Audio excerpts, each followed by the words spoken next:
What, really? Ah!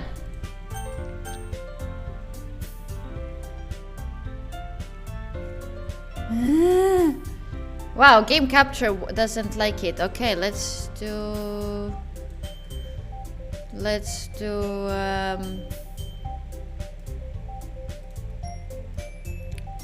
window capture. Oh, window capture works fine. Wait. Maybe like this. Yeah, like that. And that's alright. And I'll go down. Yeah, I didn't want to do game capture. Okay.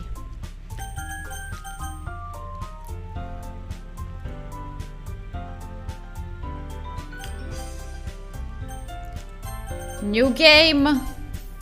Enter your name. I'm even scared to enter Volinra. Okay, Volinra. Fuck it. Hey! Wait, maybe I'll do full screen? I'm thinking I'm doing full screen. Yeah, maybe it's better like this. 1 second. I'm gonna do full screen. Fuck it. Let's do full screen. I'm gonna go full immersed. Okay. Hey! Ah, fuck, sorry. Now I have a good mic, so I can talk nicely the story.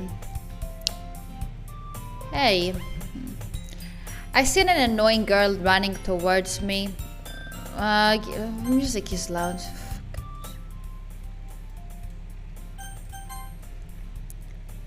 Oh, you don't see? Why does God hate us? If I was a god, I would hate us too. Black screen. Oh, so I cannot do full screen. Oh, it has to be window mode. Ah, okay, got it. It cannot be a full screen. Got it. Fucking scuffed game with the OBS. Okay, look at this. This is fine. Alright, fine. Okay, wait. Alright. I see an annoying girl running towards me from the distance, waving her arms in the air like she's totally oblivious to any attention she might draw to herself. Have you guys ever watched gameplay of this? That girl is Sayori, my neighbor and good friend since we were children. You know, the kind of friend you'd never see yourself making today, but it just kind of works out because you've known each other for so long. I usually don't care about lore in games, but this game I will really get into the lore. You know? This is audiobook reader. I am audiobook. We used to walk to school together on days like this, but starting around high school she would oversleep more and more frequently and I would get tired of waiting up. We're just checking the fans if they... No. We used to walk to school together. Yeah. But if she's going to chase after me like this, I almost feel better off running away. However, I just signed an ideal in front of Crossworks to see Sayori catch up. Haha, Sayori! Hello, my bitch. I overslept again, but I caught you this time. Maybe, but only because I decided to stop and wait for you. You say that like you were thinking about ignoring me. That's mean, Volinra. I'm sorry. Yeah, defend your anime girls. Yeah, she's never gonna watch. She's pixels. Full of pixels. Stop simping that. Well, if people stare at you for acting weird, then I don't want them to think we're a couple or something. Fine. But you did wait for me after all. I guess you don't have it in you to be mean, even if you want to. Whatever you say, Sayori. We cross the street together and make our way to school. I'm learning English. As we draw near, the streets become increasingly packed with other students making their daily commune. By the way, Volinra, Have you decided on a club to join yet? A club? I told you already. I'm really not interested in joining any clubs. I haven't been looking either. Eh? That's not true. You told me you would join a club this year. Did I? I'm sure it's possible that I did in one of the many conversations where I dismissively go along with whatever she's going on about. Sayuri likes to worry a little too much about me when I'm perfectly content just getting by on the average while spending my free time on games and anime. Aha! I was talking about how I'm worried that you won't learn how to socialize or have any skills before college. What's wrong with that? Your happiness is really important to me, you know, and I know you're happy now, but I die at thought of you becoming a NEET in a few years because you're not used to the real world. You trust me, right? Don't make me keep worrying about you. Alright. I'll look at a few clubs if it makes you happy.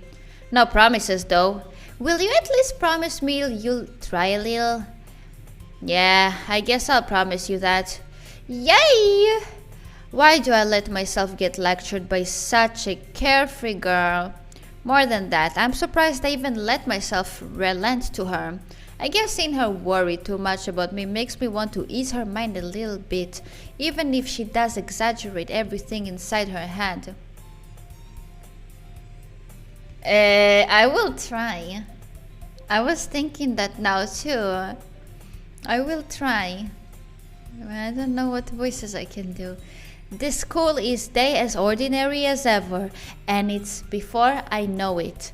After I pack my things, I stare blankly at the wall, looking for an ounce of motivation. Clubs. Sayuri wants me to check out some clubs. I guess I have no choice but start with anime club. Hello? Sayuri? Sayuri must have come into the classroom while I was spacing out. I look around and realize that I'm the only one left in the classroom. I thought I'd catch you coming out of the classroom, but I saw you just sitting here and spacing up, so I came in. Honestly, you're even worse than me sometimes. I'm impressed. You don't need to wait up for me if it's good to make you late to your own club. Wait, your own club. Well, I thought you might need some encouragement, so I thought you know what? Well, that you could come to my club. Sayuri. Yeah? There is no way I'm going to your club. Wow, I mean. Meanie? Sayuri is vice president of the literature club. Not that I was ever aware she had any interest in literature. In fact, I'm 99% sure she only did it because she thought it would be fun to help start a new club. Since she was the first one to show interest after the one who proposed the club, she inherited the title vice president. That said, my interest in literature is guaranteed to be even less. Yeah, I'm going to the anime club. Come on, please. Why do you care so much anyway? Well, I kind of told the club yesterday I would bring in a new member, and Natsuki made cupcakes and everything. Don't make promises you can't keep. I can't tell if Sayuri is really that much of an airhead, or if she's so cunning as to have planned all of this out. I let out a long sigh. Fine, I'll stop by for a cupcake, okay? Yes, let's go! And thus today makes the day I sold my soul for a cupcake. I dejectedly follow Sayuri across the school and upstairs, a section of the school I rarely visit, being generally used for third-year classes and activities. Sayuri, full of energy, swings open the classroom door. Everyone, the new member is here. I told you, don't call me a new member. I glanced around the room. Fuck. Sully! Look, anime, your favorite! What voice do I do to her? Welcome to the club. Oh, yeah. Welcome to the literature club. It's a pleasure meeting you. Sayuri always says nice things about you. Seriously? You brought a boy? Wait. Oh, there's a third one. Fuck! Okay, wait. First girl. Purple girl. Yo. See, okay, this might. I don't know what voice to do. Na na na na na na na na na na na na na na na na na.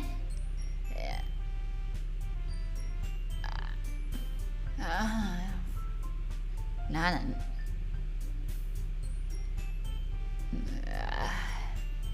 I'm not good at voice acting.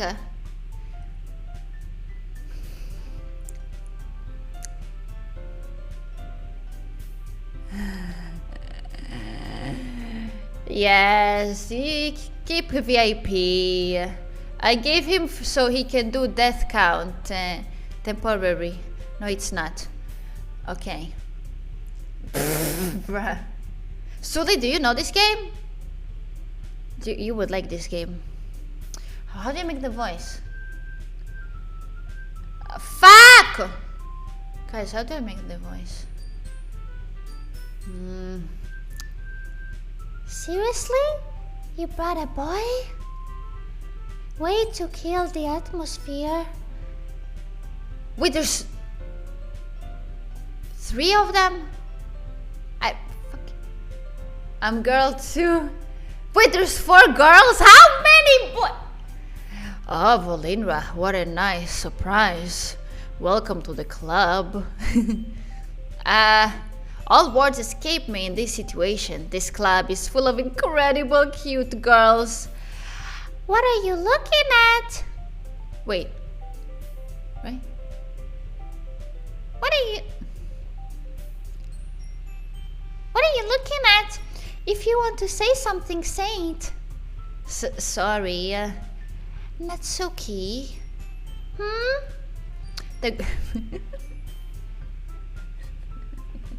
What did the Mickey Mouse? What do you want me to do? The girl with the sour attitude, whose name is apparently Natsuki, is the one I don't recognize. Her small figure makes me think she's probably a first year. She's also the one who made cupcakes, according to Sayuri. You can just ignore her when she gets moody. Ah, wait, that's Sayuri. You can just ignore her when she gets moody. Wait, so there's 4 girls? Sayuri says quietly into my ear, then turns back towards the other girls. Fuck, I'm getting confused. They all look the same. Anyways, this is Natsuki, always full of energy. And this is Yuri, the smartest in the club. Don't say things like that. No, maybe she should be. Don't say things like that. Yuri, who appears comparably. They look the same. Yuri, best girl, you're simping Yuri? I'm not simping anyone, that's very cringe. Yuri, who appears comparably more mature and timid, seems to have a hard time keeping up with people like Sayuri or Natsuki. Ah well, it's nice to meet both of you. It sounds like you already know Monica, is that right? That's right. Oh, she's cute. It's great to see you again, Volinra. Monica smiles sweetly. Monica, we do know each other well. We rarely talk, but we were in the same class last year. Get me out. Get me out! No! Sully! No! Okay. Look, Sully, I'm doing voices for you. Aren't you impressed? I'm doing voices. We do know each other. Well, we rarely talked, but we were in the same class last year. Oh, wait, I'm hiding their faces. Fucking. I just realized that. I can put myself here. She hot. The other one look like children. Yuri and Monica are fine. Where do I put my... Turn off the webcam. Shut up. I guess like this. Right? Monica was probably the most popular girl in class. Smart. Oh, that's me. Okay, that's me. Beautiful and athletic. Basically completely out of my league. So having her smile at me so genuinely feels a little... You too, Monica. Come sit down, Volinra. We made room for you at the table, so you can sit right next to me or Monica. I'll get the cupcakes. Hey, I made them. I'll get them. Sorry, I got a little too excited. Then how about I make some tea as well? The girls have a few desks arranged to form a table. As Sayuri mentioned, it's been widened, so there is one space next to Monica and one space next to Sayuri. Natsuki and Yuri walk over the corner of the room where Natsuki grabs a wrapped tray and Yuri opens the closet. I'll try to finish this game one sitting. I don't know how long it takes, so I'll try. Still feeling awkward, I take a seat next to Sayuri. Natsuki proudly marches back to the table, tray in the hand. Okay, are you ready? Ta-da! Wow! Natsuki lifts the foil off the tray to reveal dozen white fluffy cupcakes decorated to look like little cats. The whiskers are drawn with icing and little piecings of chocolate were used to make ears. So cute!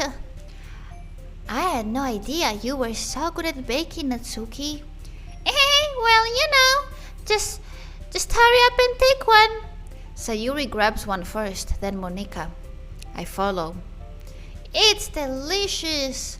Sayuri talks with her mouth full and has already managed to get icing on her face. I turn the cupcake around in my fingers, looking for the best angle to take a bite. Natsuki is quiet. I can't help but notice her sneaking glasses in my direction. Is she waiting for me to take a bite? I finally bite down. The icing is sweet and full of flavor. I wonder if she made it herself. This is really good. Thank you, Natsuki. Why are you thanking me? It's not like I heard this somewhere before. Made them for you or anything? I thought you technically did, Sayuri said. Well, maybe, but not for you, you dummy. Alright. I give up Natsuki's weird logic and dismiss the conversation. Fuck off, Natsuki. Yuri returns to the table, carrying a tea set. I like Yuri. She carefully places a teacup in front of each us before setting down the teapot next to the cupcake tray. You keep a whole tea set in this classroom? Wait, that's me. Don't worry, the teachers gave us permission. After all, doesn't a hot cup of tea help you enjoy a good book? I guess. Don't let yourself get intimidated. Yuri is just trying to impress you. That's not... Insulted, Yuri looks away. I meant that, I believe you. Well, tea and reading might not be pastime for me, but I at least enjoy tea. I'm glad. Yuri faintly smiles to herself in relief. Monica raises an eyebrow, then smiles at me. So, what made you consider the literature club? I was afraid of this question. Something tells me I shouldn't tell Monica that I was practically dragged here by Sayuri. Well, I haven't joined any clubs yet and Sayuri seemed really happy here, so... That's okay. Don't be embarrassed.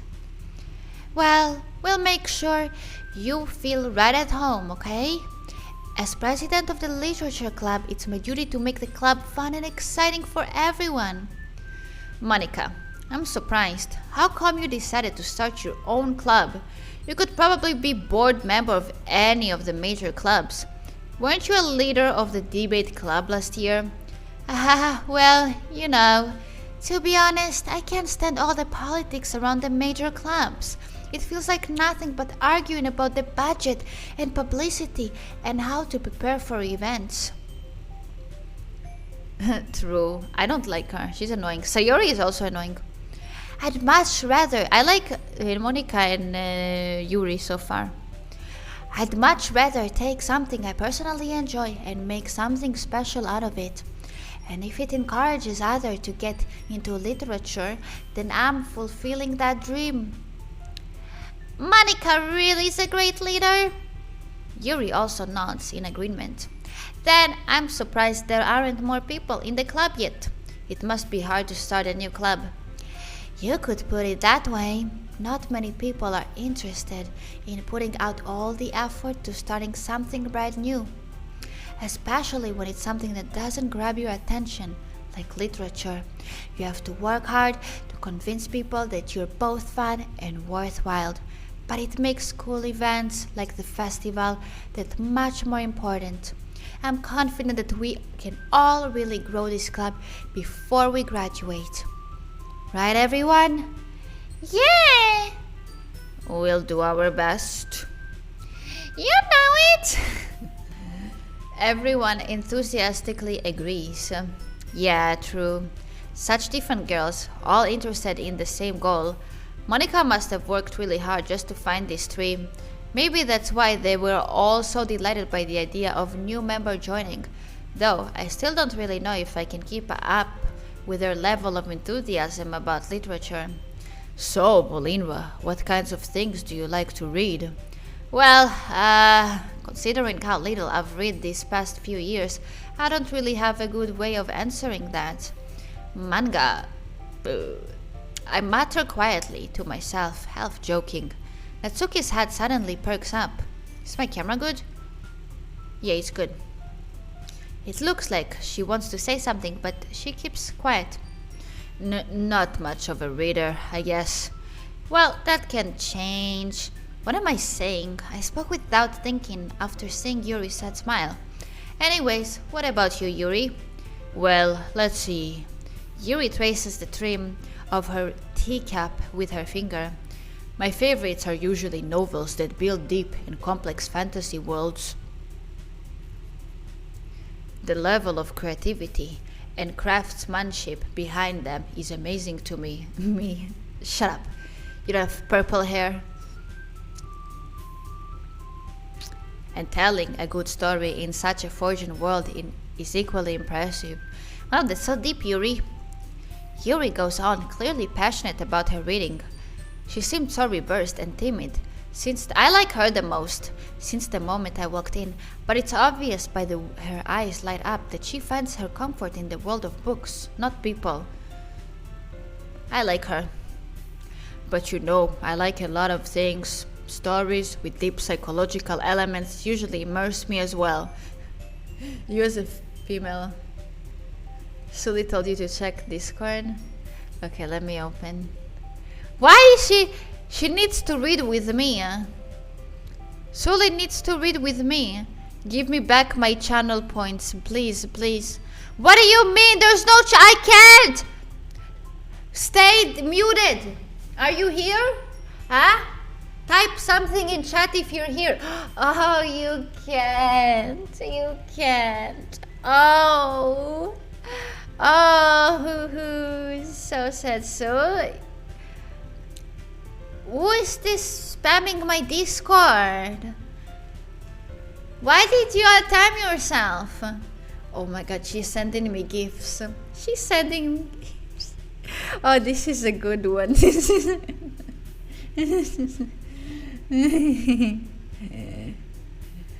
Oh, no, my god. Okay. I mean, I can join, but do I get show the gifts? Okay. Wait.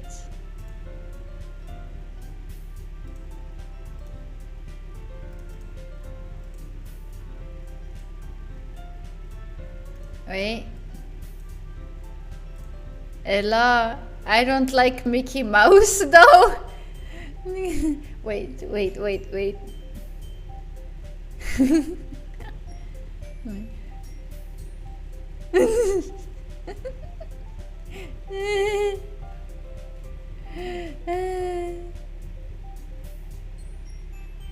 Were you reading with me?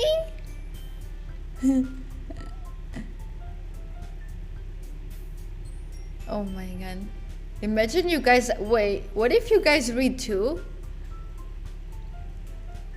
But Sully, you don't know English. How is you? No, I'm kidding.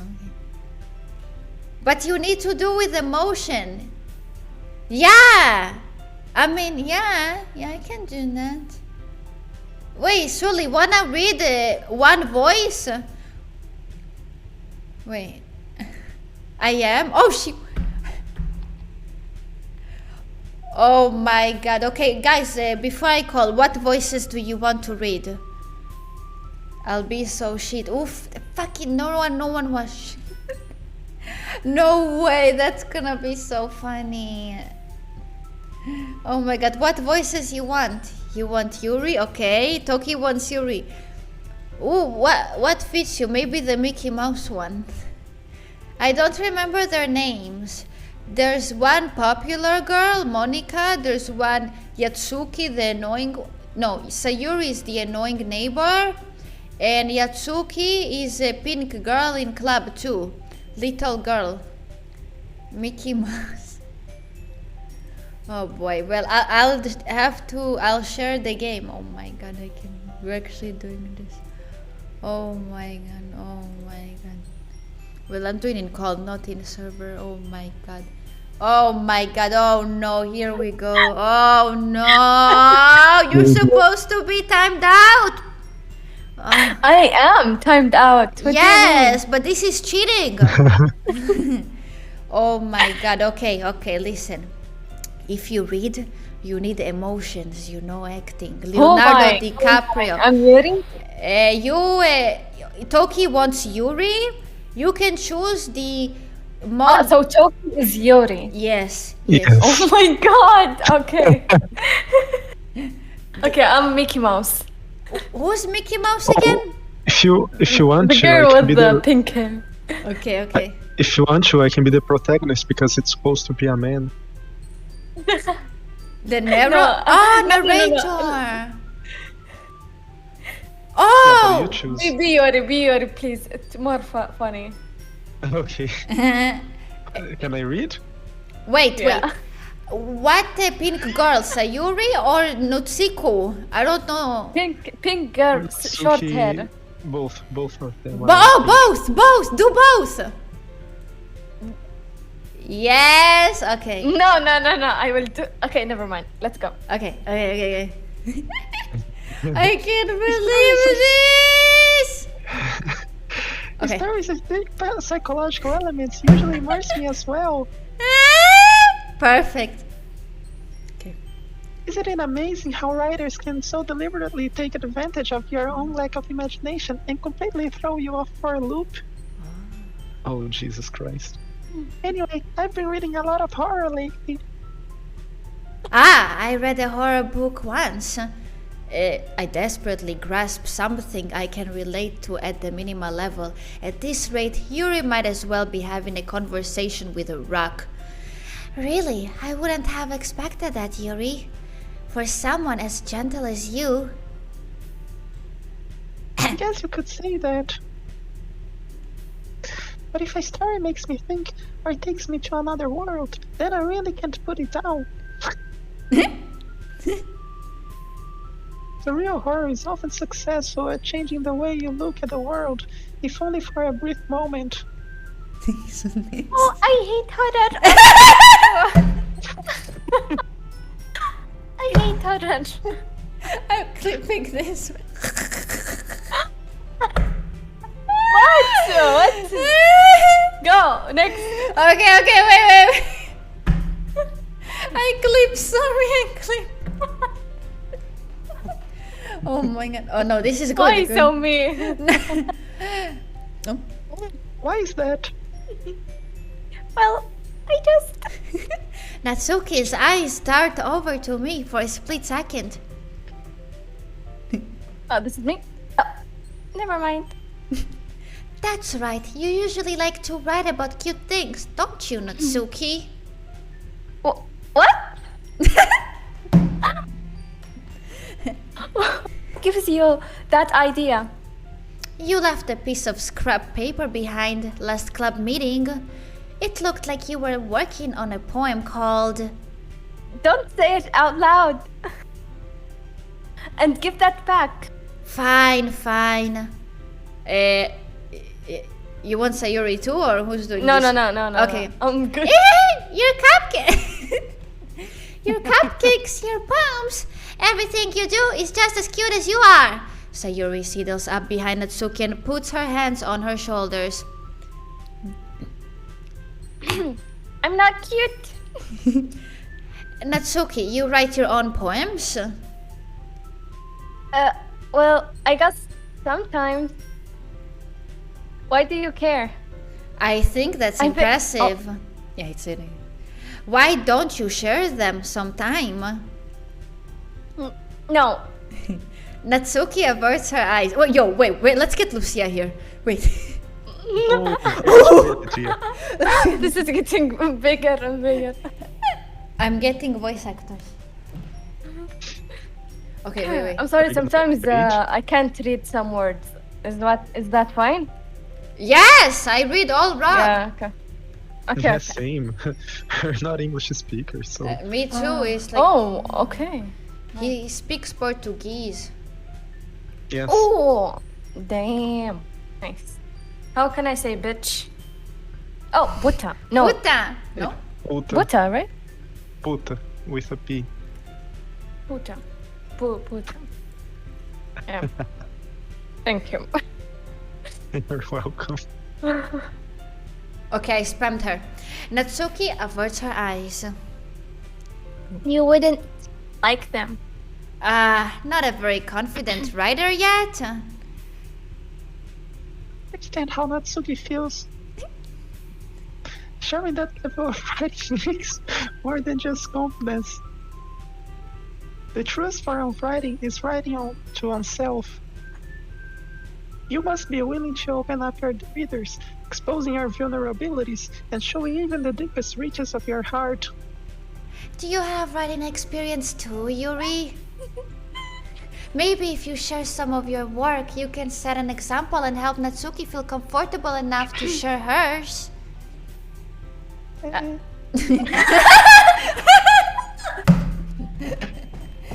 could make this story!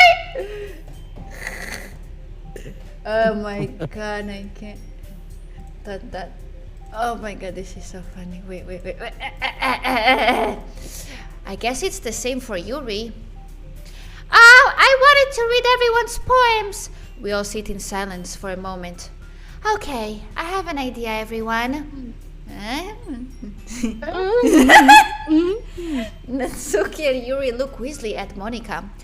Okay, let's all go home and write poem of our own. Then next time we meet, we'll all share them with each other. That way, everyone is even.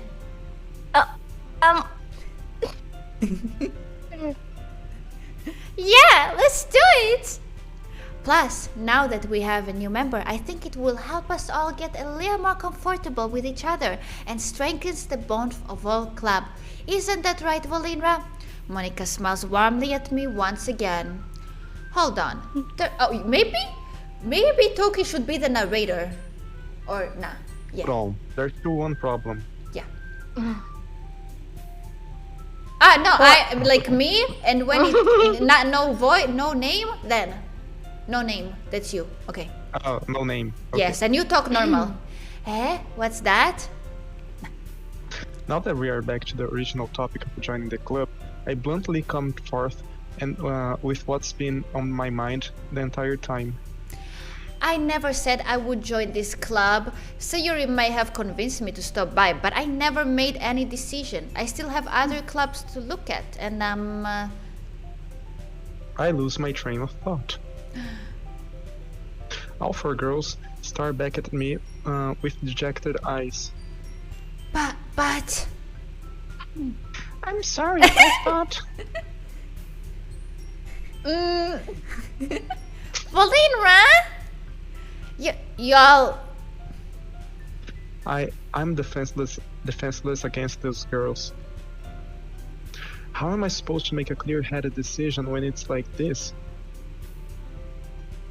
That is, if writing poems is the price I need to pay in order to spend every day with with these beautiful girls. Right. Okay. Bro, I've Tokis decided. have the most long lines ever. I know. I'll join the literature club. One by one, the girls' eyes lighten up. Yes, I'm so happy. Sayori wraps her arms around me, jumping up and down. Hi. You really did scare me for a moment. You really just came for the cupcakes? I would be surprised. Oh. Then that makes it official. Welcome to the literature club. Thanks, I guess.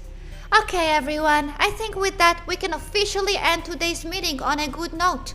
Everyone remember tonight's assignment. Write a poem to bring the next meeting so we can all share.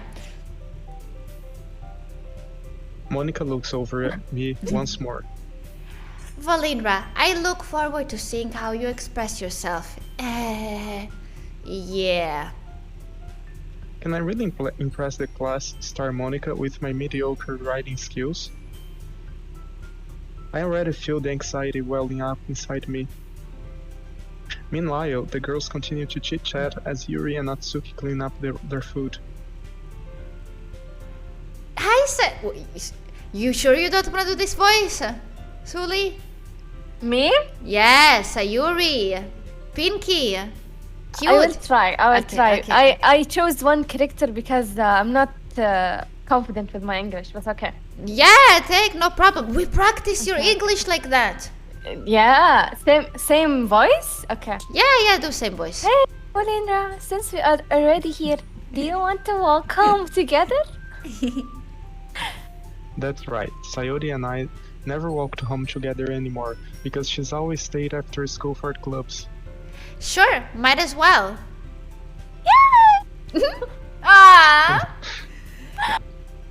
With that, the two of us depart to the club room and make our way home. The whole way, my mind wanders back and forth between the four girls. Sayori, Natsuki, Yuri, and of course Monica. Will I really be happy spending every day after school in the literature club? Perhaps I'll have the chance to grow closer to one of these girls. Alright. I'll just need to make the most of my circumstances, and I'm sure good fortune will come. And I guess that starts with writing a poem tonight. Oh shit. God. It's time to write a poem. Pick words you think your favorite club members will like. Something good you might happen. Whoever likes your poem the most. Fuck. Rainbow. Ah shit, this one. Fuck. Joy. What is Fuck. Eternity. I'll throw Yuri. Misery. Fuck. Anxiety. No, she likes complex stuff. Yeah. Passion. No. Ah! Oh. No! Massacre. Yes. Hair. Fuck. Shame. No! Melody. Lipstick. Happiness. What am I? Heart. What the fuck? Intellectual. Yes. Tears. Cry. Anime. Anime. Fuck. Oh. Horror. Yeah, horror. Secretive. Ocean. Okay. Hi again, Volinra. Glad to see you didn't run away on us. Nah, don't worry. This might be a little strange for me, but at least keep my word. Well, I'm back at the literature club. I was the last one to come in, so everyone else is already hanging out. Thanks for helping keeping your promise, Volinra. I hope this isn't too overwhelming for a commitment for you. Making you dye your head fist into literature when you're not accustomed to it. Oh, come on. Like he deserves any slack. Sayori told me you didn't even want to join any clubs this year. And last year too. I love this. I don't know if you plan to just come here and hang out or what. But if you don't take us seriously, then you won't see the end of it. Natsuki, you certainly have a big mouth for someone who keeps her manga collection in her club room. Natsuki finds herself stuck between saying Monica and manga. Hello, Dendo. Manga is literature. What is it? I don't know. Swiftly defeated, Natsuki plops back into her seat. Don't worry, guys. Volinra always give it his best as long as he is having fun. Wait, you're a boy? He helps me with busy work without me even asking. Where the fuck am I, boy? She said he. Oh. Yeah, you don't choose that. Wow. Oh, okay. Like cooking, cleaning my room. How dependable. Sayuri, that's because your room is so messy it's distracting. And you almost set your house on fire once. Is that so? You two are really good friends, aren't you? I might be a little jealous. How come you and Volinra can become good friends too? Sayuri. Oh, sorry. It's okay. Hello, Affiliate. As usual, Sayori seems oblivious to the weird situation she just put me into. Oh, Yuri even brought you something today, you know? Oh, wait, Sayori. Me? Oh. Not really. Don't be shy. It's really nothing. What is it? Never mind. Sayori made it sound like a big deal when it's really not. What do I do? I'm sorry, Yuri. I wasn't thinking. I guess that means it's up to me to rescue the situation. Hey, don't worry about that. First of all, I was expecting anything in the first place, so any nice gesture from you is a pleasure surprise. It will make me happy Oh wait, I have to talk like a boy now. I just realized. Fuck! It will make me No, happy. just talk your voice. Happy no matter what. Is that so? Yeah, I won't make any big deal if you don't want it to be.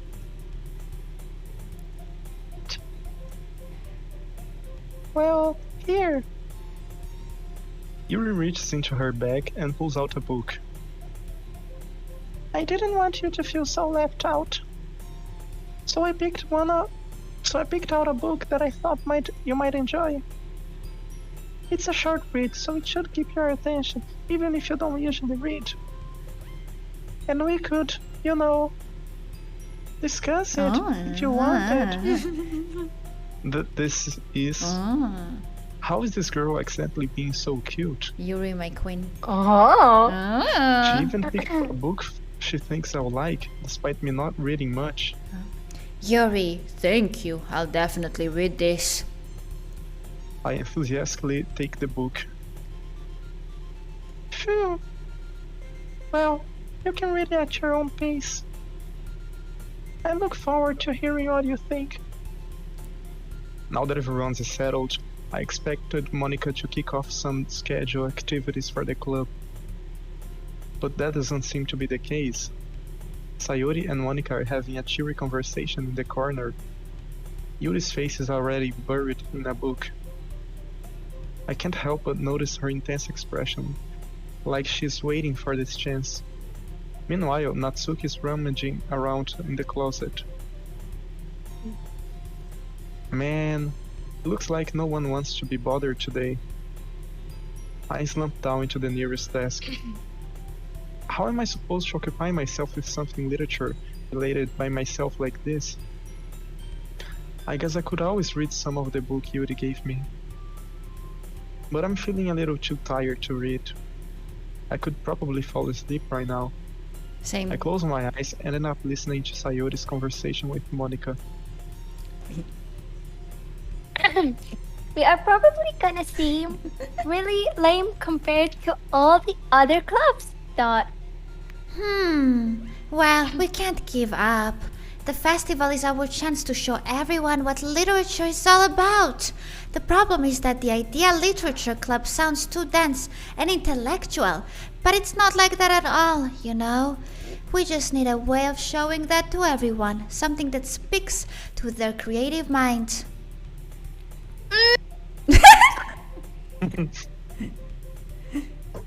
That doesn't solve the problem though. Huh? What do you mean? Even if we come up with the most fun thing ever, nobody will come in the first place if it's literal event. It's fucking weird. So, it's more important to figure out how to get people to show up in the first place, you know? And after they come, we can do the thing to speak to their creative minds. What's this? Sayori's taking this really seriously. It's rare to hear her deliberating thing like this. Ha, that's a good point. In that case, do you think food will do the trick? What kind? Well, I guess we could. Cupcake! Good thinking! Natsuki would love to do that. You're right. Natsuki makes the best cupcakes. That's worked out perfectly. That wasn't why you suggested it? Cupcakes speak to my creative Tommy. You shit. Sorry. Cupcakes it is then. I'm hungry. Anyways, we still need to work out the details to the event itself. I find myself smiling. I love this. In the end, Sayori is still her usual self. Fucking nerds. But therein lies the unexpected reason I admire her. Unlike me, who has trouble finding any motivation at all, Sayori can put her mind to things and make them come to life. I suppose that's why I ended up letting her get on my case about things. I can't help but wonder what it would be like to see the world through her eyes. Oh! I open my eyes and find Sayori's face filling my vision. I nearly fell out of my chair. Sorry. Hey. Actually, I'm not sorry at all. It is your fault for sleeping like that. This isn't the napping club. Does our school have a napping club? You're staying up late again, aren't you? Now that you are in a club, you are gonna have less time for anime, you know? You'll need to get used to it. Don't say that so loud. I glanced over my shoulder to see if Monica overheard. It's true though. Yeah, I know. You're always looking out for me, Sayori. It's what I do best. That's a problem. What about you? You look out for me better than you look out for yourself. You're still oversleeping every day, aren't you? No, not every day. That's not very convincing. How many days this past week have you gotten up on time? That it's a secret. I knew it. Come on.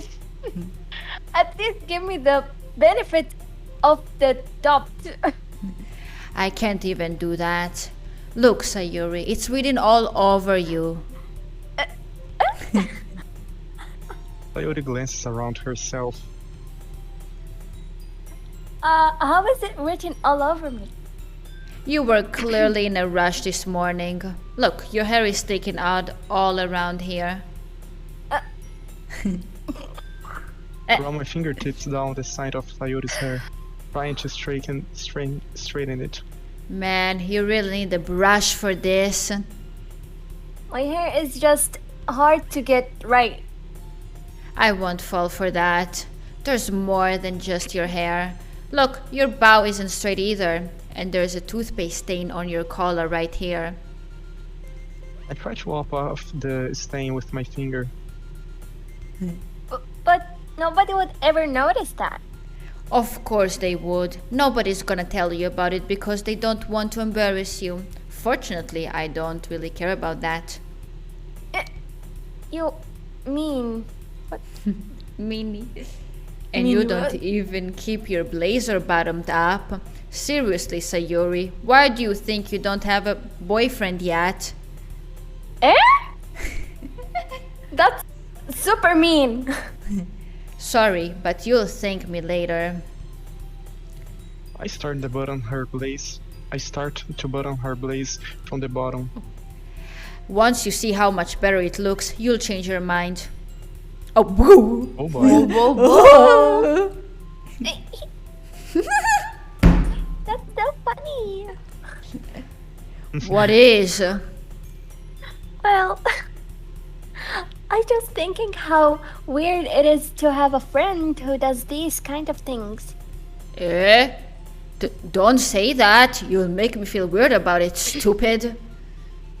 It's okay though. I'm happy we are like this. Look at Ota with the emojis. Oh my god. Aren't you? I guess. Hey, be careful. The bottom might come off. Why is this one so hard to close? I struggle to fully close the button near her chest. Does this thing ever fit you properly? It did when I bought it. Sign. If you ever buttoned it, you would have noticed sooner than it doesn't fit you anymore. What are you smiling about? My poops got bigger again. He did it to me. I was just reading. Don't say that out loud. Anyways, you look much better now, so... Why does it feel strange to see Sayori blazer button up like that? Oh, but it's so stuffy.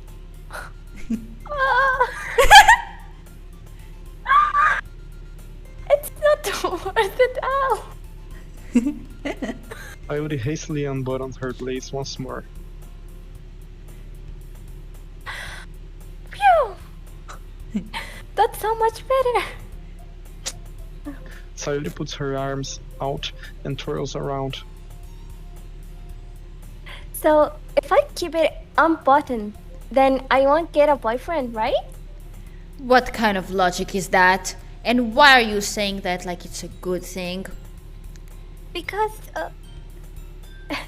if I had a boyfriend, then I wouldn't even let you do the things like this. And you take care of me better than anyone else would. Oh. Anyway. Oh, is that Sully? Yes. Sully and Sully number 2 with me. So that's why I'm keeping it unbuttoned. Stop saying all these embarrassing things. I didn't say anything embarrassing.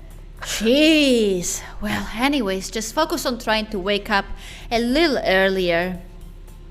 Only if you focus on getting to bed earlier. Fine, fine. It's a deal.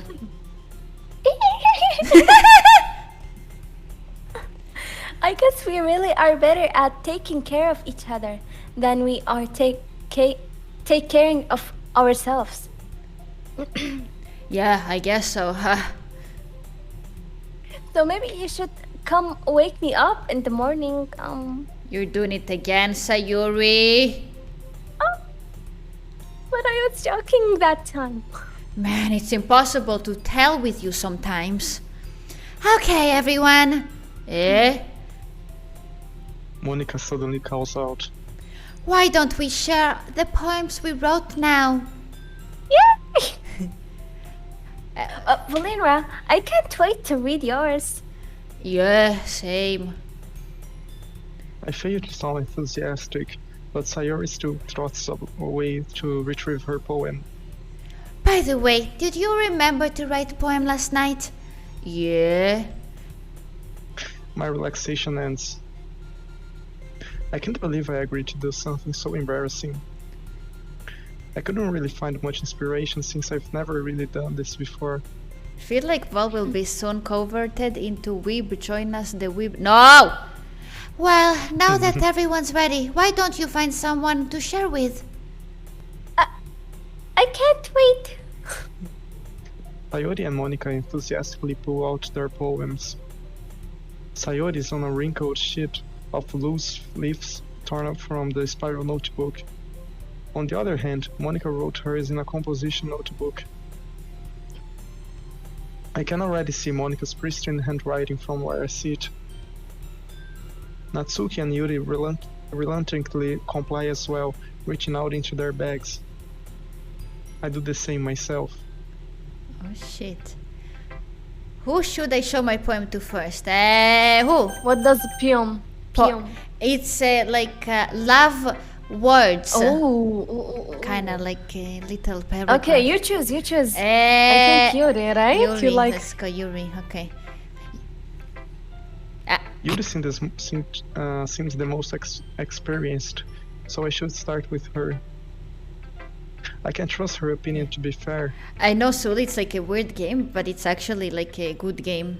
I never play, but I saw like when it came out. Actually, like I good. never played anything like this. Really? Never. It's cool actually. It's cool. Holy shit! This is why I'm laughing hard.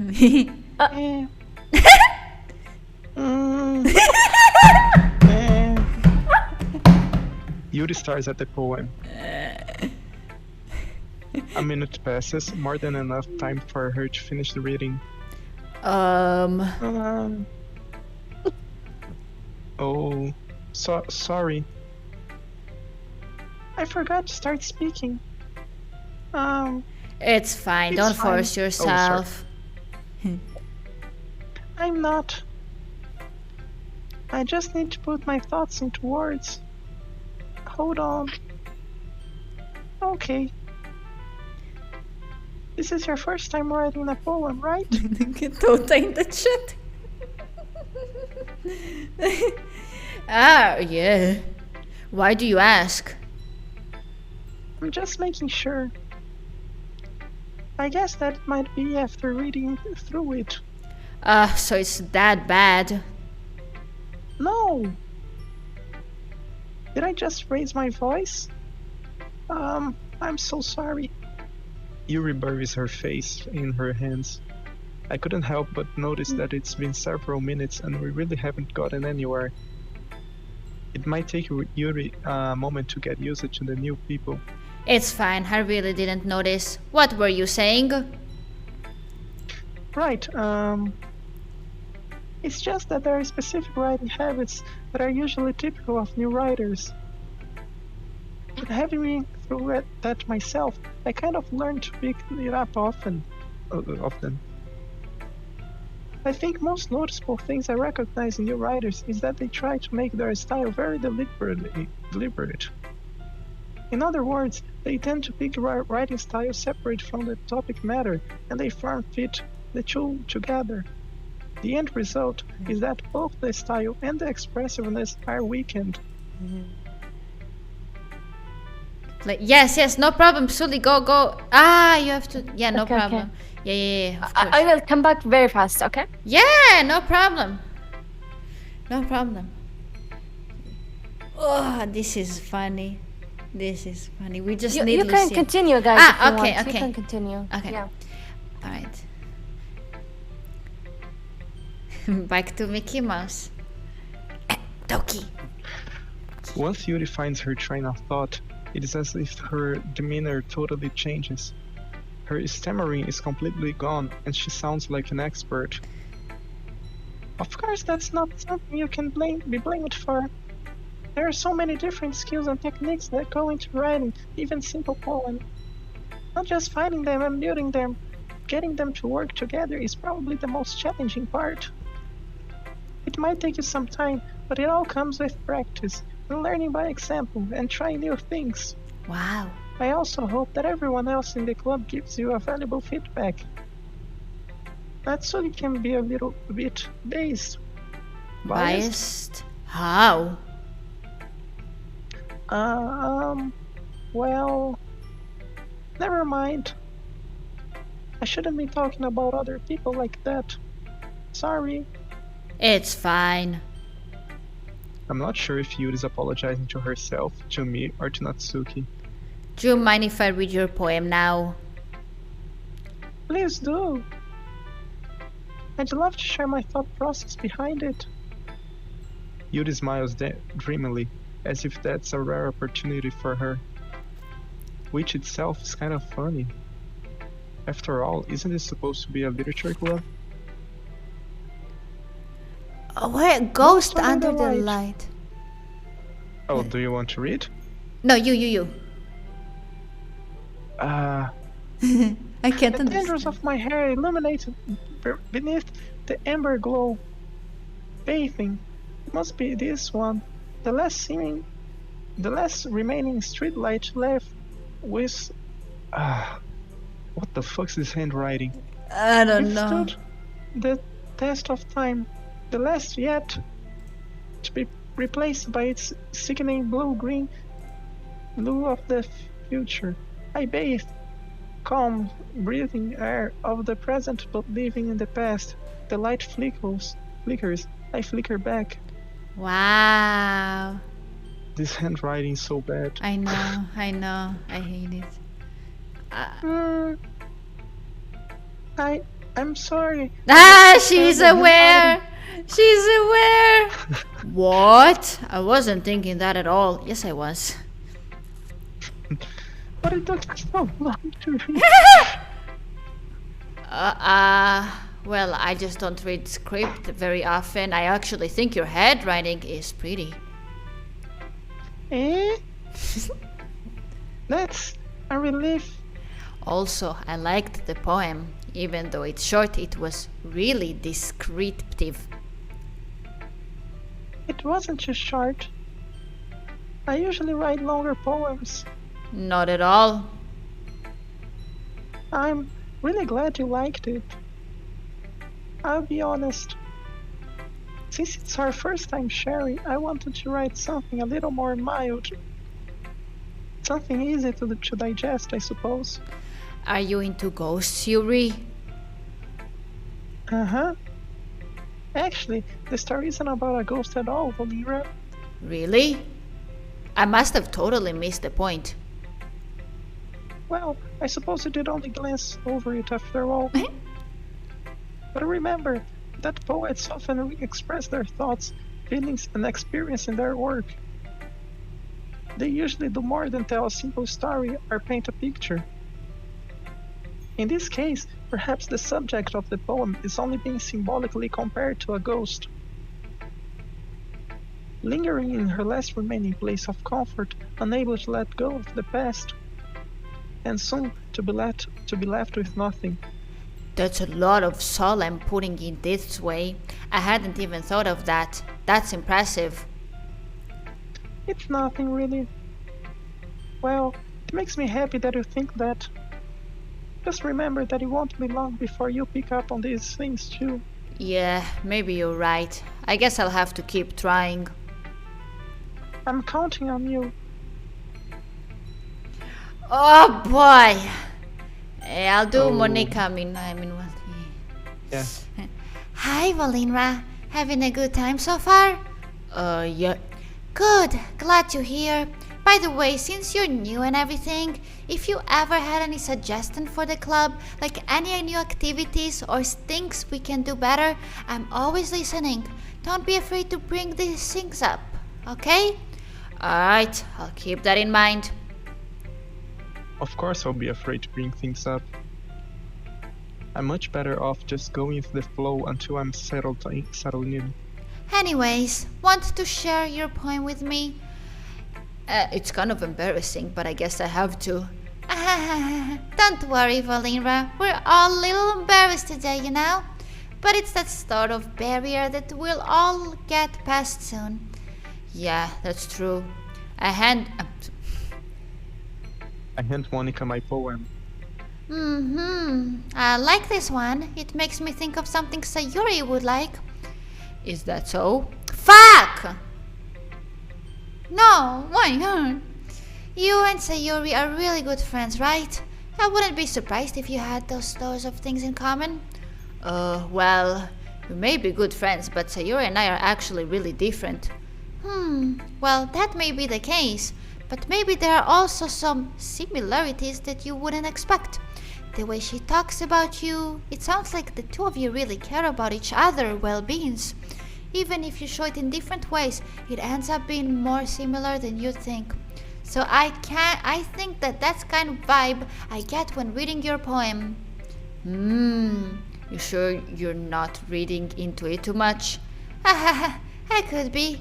Oh gosh, I sound like Yuri. But in any case, Sayuri writing has kind of gentle feel to it. I can tell that she likes exploring with emotions like happiness and sadness. Who knew that someone so happy would enjoy sad things too? Yeah, that's totally unaccepted. Well, to each their own, as you shouldn't be afraid to experiment a little bit either. I'm sure I'll end up trying different things a lot. It could take a while before I'm comfortable doing this. That's okay. I'd love to see you try new things. That's the best way of finding the new kind of style that suits you. Everyone else might be a little bit biased towards their own kinds of style, but I'll always help you find what suits you the most. So don't force yourself to write the way everyone else wants you to write. It's not like you have to worry about impressing them or anything. Anyways, do you want me to read my poem now? Don't worry, I'm not very good. You sound pretty confident for someone who claims to not be very good. Well, that's because I have to sound confident. That doesn't mean I always feel that way, you know? I see. Well, let's read it then. Hole in the wall. It couldn't have been me. See, the direction the sparkle produces. A noisy neighbor, an angry boyfriend. I'll never know. I wasn't home. I peer inside for a clue. No, I can't see. I reel blind like a film left out in the sun. But it's too late. My retinas already scorched with a permanent copy of the meaningless image. It's just a little hole. It wasn't too bright. It was too deep, stretching forever into everything, a hole of infinite choices. I realized that, wow, I haven't been looking in. I was looking out, and he, on the other hand, was looking in. So, what do you think? I didn't understand anything, did you, Doki? No. Nice. It's very freeform, if that's what you call it. Sorry, I'm not really the right person to ask for feedback. Haha, it's okay. Yeah, that kind of style has gotten pretty popular nowadays. That is, a lot of poems have been putting emphasis on the timing between words and lines. When performed out loud, it can be really powerful. What was the inspiration behind this one?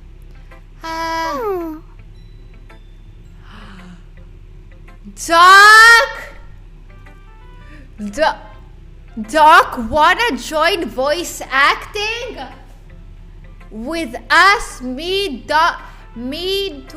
Doki, and Suli? Oh my god, thank you so much. Thank you for the raid. Hello. Join us, Doc. And join, yes. Well, I'm not sure if I know how to put it. I guess you could say that I had some kind of epiphany recently. It's been influencing my poems a little bit. An epiphany? Break things and steal all stuff. Hello, Retro and Juries. Welcome. Welcome. We're playing Doki Doki Literature Club. Yeah, something like that. I'm kind of nervous to talk about deep stuff like that because it's kind of coming on strongly. Maybe after everyone is better friends with each other. Anyways, here's Monica's writing tip of the day. Sometimes when you're writing a poem or a story, your brain gets too fixated on a specific point. If you try so hard to make it perfect, then you'll never make any progress. Just for yourself something down on paper and tidy it up later. Another way to think about it is, if you keep your pen in the same spot too long, you'll just get a big dark puddle of ink. So just move your hand and go with the flow. That's my advice for today. Thanks for listening. Alright, Mickey Mouse time. Alright. Oh my goodness! Yeah, Sully, where is Sully? Thank you so much for following Jury's voice.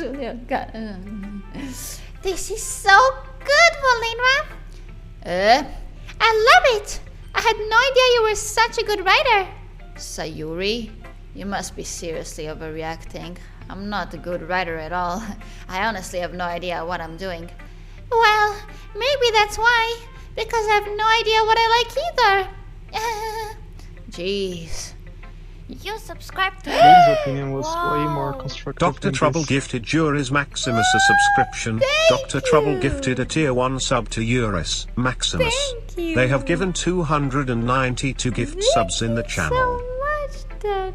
Duck, you bastard. Thank you for gifting to Jurius.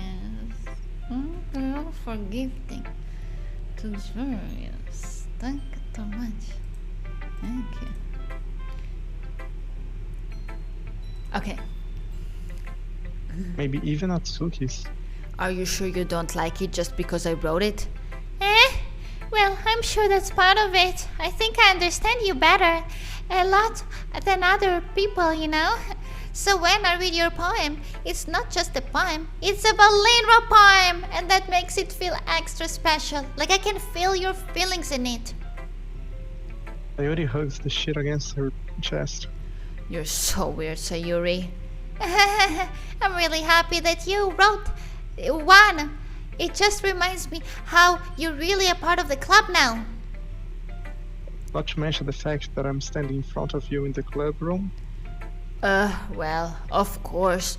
I'm not really into it yet, but that doesn't mean I'll break my promise. See, it's like I said before, Volinra. Deep down, you're not selfish at all, you know? Try new things like this for other people. That's something that only really good people do. Thanks, Sayuri. I'm not sure if Sayuri sees the full picture of the motive here. Then again, I can't deny that she's part of the reason I joined. Knowing how much this means to her and all. Yeah, and I'm gonna make sure you have lots of fun here, okay? That will be my way of thanking you. Duck. Wait.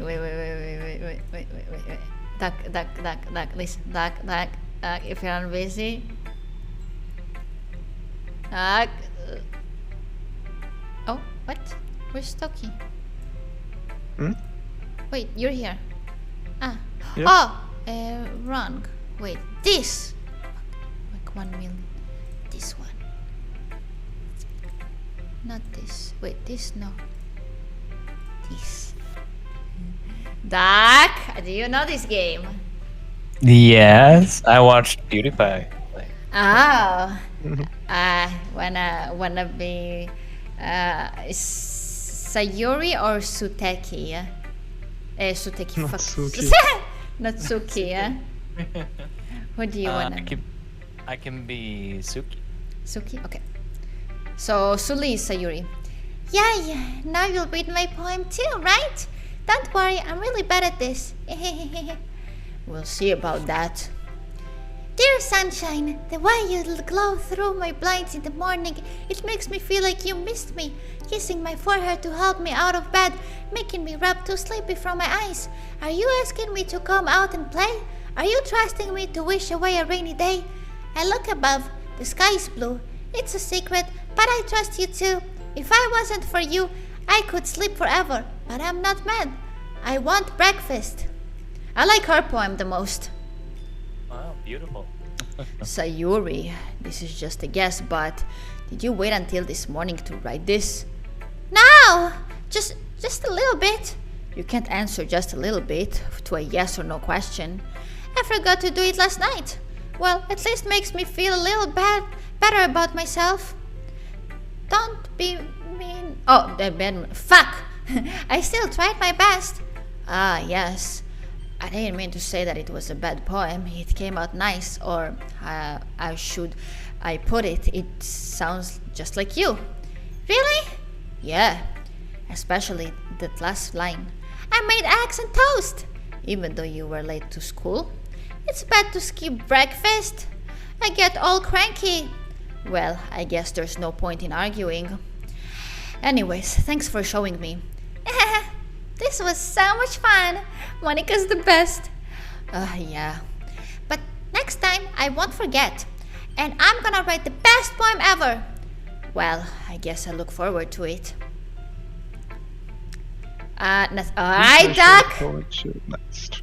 Your time to shine. Oh. That's mine? Okay. Yeah, I'm sharing in Discord.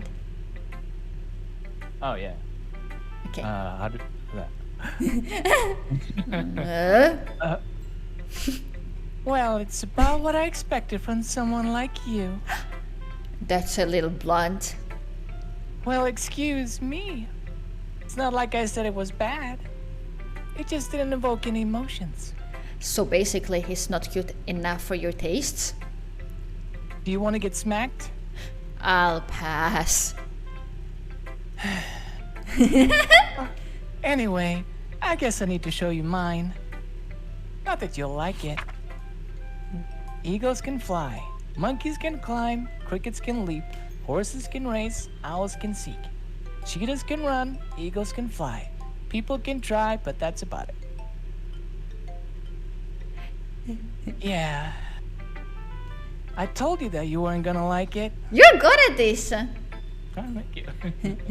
I like it. What? Just be honest. I am. Why are you Oh, that's you. Wait, oh, my duck wanna be my... Look what he's saying. Wait, let me spam... Lucia needs to be Monica, bruh. Wait, where the fuck... Oh, yeah. Give me 1 second, I'm gonna wake her up. Oh, she might be at war. Oh, she's working. Fuck! Okay. That would be perfect. Why are you convinced that I wouldn't like it? Well, because everyone in high school thinks their writing has to be all sophisticated and stuff. So people don't even take my writing seriously. But isn't that the point of poems, for people to express themselves? Your writing style wouldn't make your message any less valid. Yes, exactly. I like when it's easy to read, but it hits you hard. Like in this poem. Seeing everyone around you do great things can be really disheartening. So I decided to write about it. Yeah, I understand. But the other nice thing about simple writing is that it puts more weight on the wordplay. Like I set up for a rhyme at the end, but then made it fall flat on purpose. Why are you so good at this? It helps bring out the feeling in the last line. So you did. I guess more went into it than I realized. That's what it means to be a pro. I'm glad you learned something. Didn't expect that from the youngest one here, did you? Yeah, I guess not. I tried to humor her with the last comment. I don't really care how old everyone is, but if Natsuki's feeling proud, then I won't take that away from her. Nice. Phew. I guess that's everyone. I glanced around the room. That was a little more stressful than I anticipated.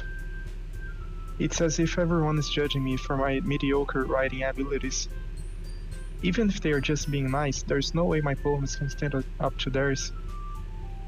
This is a literature club after all. I sighed. I guess that's what I ended up getting myself into. Across the room, Sayori and Monica are happily chatting. My eyes land on Yuri and Natsuki. They gingerly exchange sheets of paper, sharing their respective poems.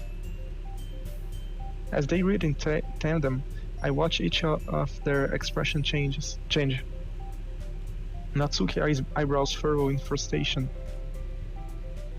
Meanwhile, Yuri smiles sadly. What's with this language? Wait, who's Natsuki?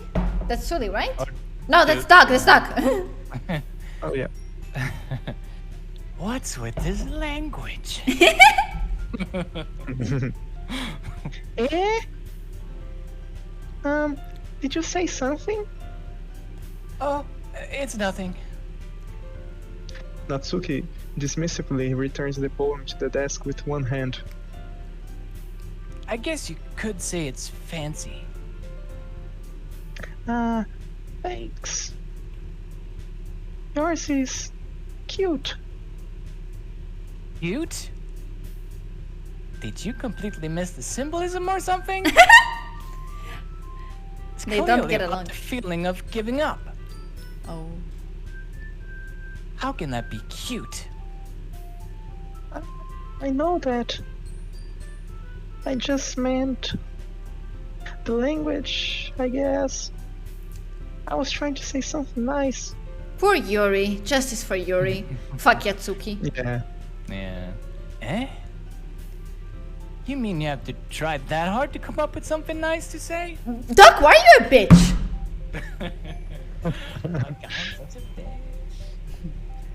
Thanks, but it really didn't come out nice at all.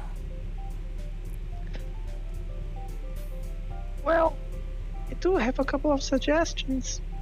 If I was looking for suggestions, I would have asked someone who actually liked it. Which people did, by the way. Sayori liked it. And Volinra did too. So based on that, I'll gladly give you some suggestions of my own. First of all, Excuse me? I appreciate the offer, but I've spent a long time establishing my writing style. I don't expect it to change anytime soon, unless of course I come across something particularly inspiring. Which I haven't yet. mm, And Volinra liked my poem too, you know? I'm fighting over me. He even told me he was impressed by it. Natsuki suddenly stands up. Where's the music? Oh boy. oh. I didn't realize you were so invested in trying to impress our new member, Yuri. Eh? That's not what I... You're just... Yuri stands up as well. Maybe you're just jealous that Volinra appreciates my advice more than he appreciates yours. Yeah, Natsuki, yeah. Sorry, Yuri. Yeah. No, Yuri, yeah. And how do you know he didn't appreciate my advice more? Are you that full of yourself? No. If I was full of myself, I would deliberately go out of my way to make everything I do for the cutesy. Son! Welcome back. Is everyone okay? Well, you know what? I wasn't the one whose boobs magically grew a size bigger as soon as Volinra started showing up. Oh shit! Not Doki. Natsuki, that's a little. This doesn't involve even. you. Wait, who? I don't know. Oh, both of us. Yeah. I don't like fighting, guys. Suddenly, both the girls' turn towards me, Mike as being if they worse. just noticed I was standing there. Mike being worse than the money already.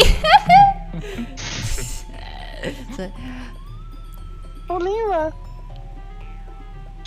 She's just trying to make me look bad. That's not true. She started it. If she could get over herself and learn to appreciate that simple writing is more effective, then this wouldn't have happened in the first place. What's the point in making your poems all convoluted for no reason? The meaning should jump out at the reader, not force them to have to figure it out. Help me explain that to her, Volinra. Oh, wait! There's a reason we have so many deep and expressive words in our language. It's the only way to convey complex feelings and meaning the most effectively. Avoiding them is not only unnecessarily limiting yourself, it's also a waste. You understand that, right, Volinra? Well,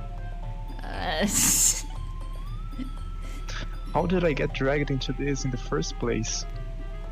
It's not like I know anything about writing.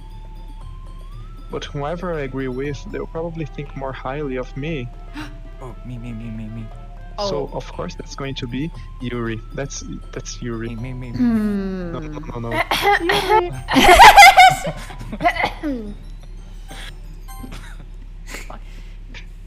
Natsuki, you're right that I liked your poem. See? Wait, that's not an excuse for you to be so mean. You shouldn't pick a fight just because someone's opinion is different. That's not what happened at all. Yuri wouldn't even take my poem seriously. I understand. Yuri, Eh? you're a seriously talented writer. It's not a secret that I'm impressed. Wow, that's... But here's the thing, no matter how simple or refined someone's writing style is, they're still putting feelings into it and it becomes something really personal. That's why Natsuki felt threatened when you said her poem was cute. I see. I didn't notice that. I'm sorry.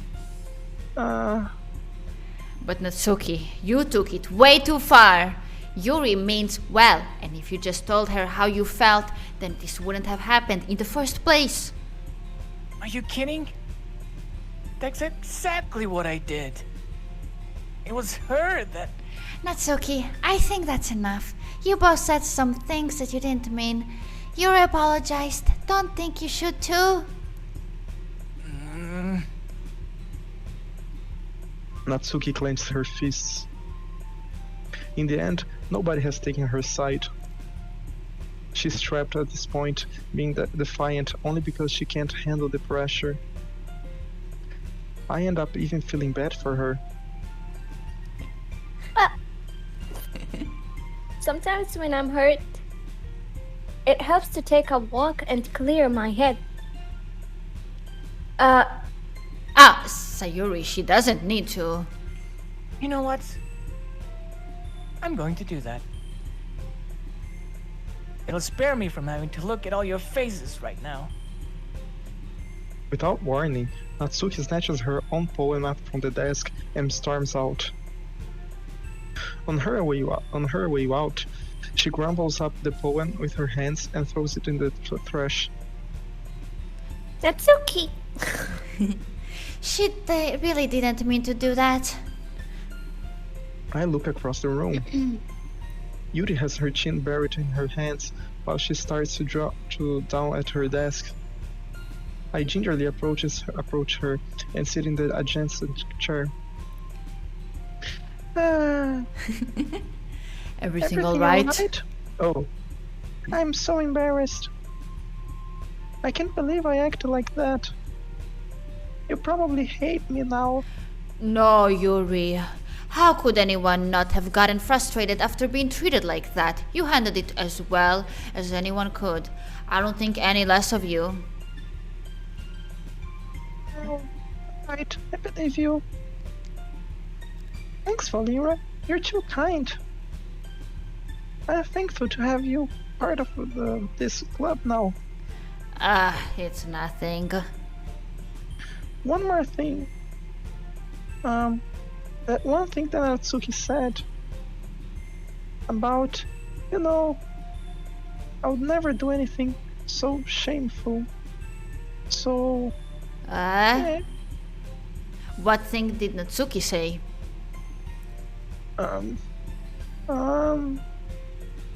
Well, never mind that. I'm going to make some tea. Good idea. Make enough more than one person, okay? Yeah. Okay, everyone, it's just about time for us to leave. How do we all feel about sharing poems? It was a lot of fun. I'd say it was worth it. It was alright. Well, mostly. Volinra, how about you? Yeah, I'd say the same. It was a neat thing to talk about with everyone. Awesome! In that case, we'll do the same thing tomorrow, and maybe we'll learn something from your friends too, so your poems will turn out even better. I think to myself. I did learn a bit more about the kinds of poems everyone likes. With any luck, that means I can at least do a better job impressing those I want to impress. I nod to myself with newfound determination. Volinra, ready to walk home? Sure, let's go. Sayori beams at me. It truly has been a while since Sayori and I have spent this much time together. I can't really say I'm not enjoying it either. Oh, Sayuri, about what happened earlier. What do you mean? You know, between Yuri and Natsuki. Oh, well, does that kind of things happen often? No. That's really the first time I have seen them fight like that. I promise they're both wonderful people. You don't hate them, do you? No, I don't hate them. I just wanted your opinion, that's all. I can see why they'd make good friends with you. You know, Volinra, it's nice that I get to spend time with you in the club. But I think seeing you get along with everyone is what makes me the happiest. And I think everyone really likes you too. That's... Every day is going to be so much fun. Looks like Sayori still hasn't caught on to the kind of situation I'm in. Sure, being friends with everyone is nice, but does it really need to stop there? We'll just have to see what the future holds, Sayuri. I pat Sayori on the shoulder. I said that more to myself than to her, but it's easy to use Sayori as an internal monologue sometimes. Okay! Yeah. Let's do this. Did my turn come for this poem or whatever? Yes, I read you. Horror. What, oh, fuck. No, not the pink hair. The other one. Sayori. Sayuri. Yeah. I read your count? poem. Okay. Yeah, poem about breakfast. So yeah, you made breakfast or something. Okay. I'm doing random empty. Fuck. Cute. Doki. Lazy. Socks. Swimsuit. Philosophy. Lucky. Marshmallow. Oh fuck. Imagination. Electricity. Nature. Holiday. Vanilla. Depression. Strawberry. Existence. I don't know what that means yet. I don't know. Another day passes, and it's time for the club meeting already. I've gotten a little more comfortable here over the past couple of days. Entering the club room, the usual scene greets me. Hi, Volinra! Yo, Sayori, looks like you're in a good mood today. I just still not used to you being in the club, that's all. I see. That's a pretty simple thing to get you in a good mood. But I guess it's always the simple things with you anyway. Speaking of which, I'm kinda hungry. Well, will you come with me to buy a snack? No thanks. That's not like you at all. I have my reasons. Why don't we take a look at your purse, Sayuri? Why that? All of the sudden. No reason, really. I just wanted to look at it. Oh. Sayori nervously retrieves her coin purse. She fumbles with the latch and gets it open. Then she turns it upside down and lets its contents spill on the desk. Only 2 small coins fall out. I knew it. I can see right through you, Sayuri. That's not fair. Wait, what did she do? I'm confused. What she? He has no money. Ah, broke? Oh. Ah, ay, ay, ay, ay, ay. How did you even know? It's simple. If you had enough money in the first place, you would have bought a snack before coming to the club room. So either you're not hungry and wanted an excuse to take a walk, or you plan to conveniently forget that you spent all your money so that I would lend you some. But there's one more thing. You're always hungry, and so that only leaves one option. Woo! I give up. Don't make me feel guilty. If you feel guilty, that means you deserve to feel guilty. Yuri suddenly giggles. Eh? I didn't notice that she was listening. Her face is in her book as always. I wasn't listening or anything. It was just something in my book. Yuri! Tell Volinra to borrow me some money. What? Don't get me involved like that, Sayori. Besides, you should only buy what you can responsibly afford. And frankly, after pulling a mischievous little stunt like that, your suffering is fair enough retribution.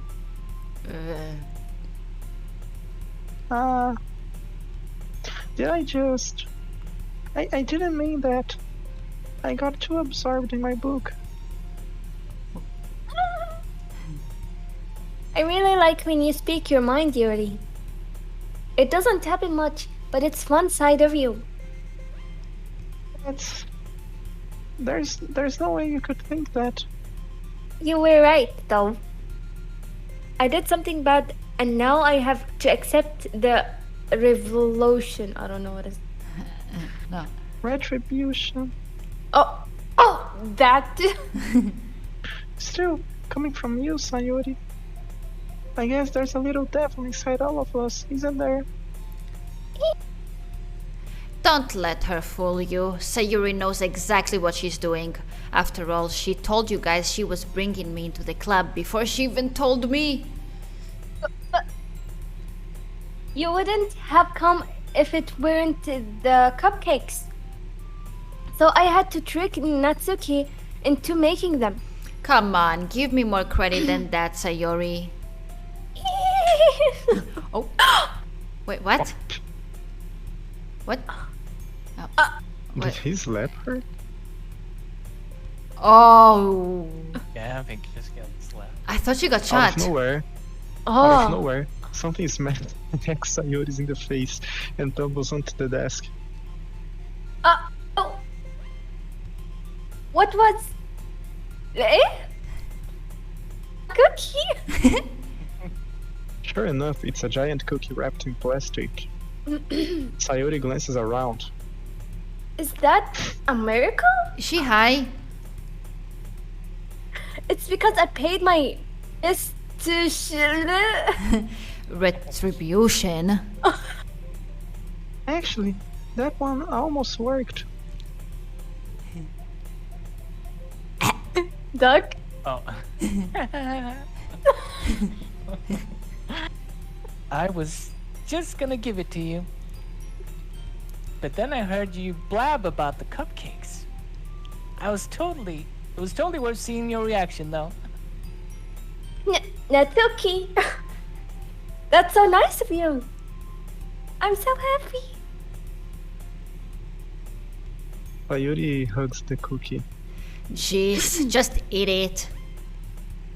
Sayori rapidly tears open the wrapper and takes a big bite.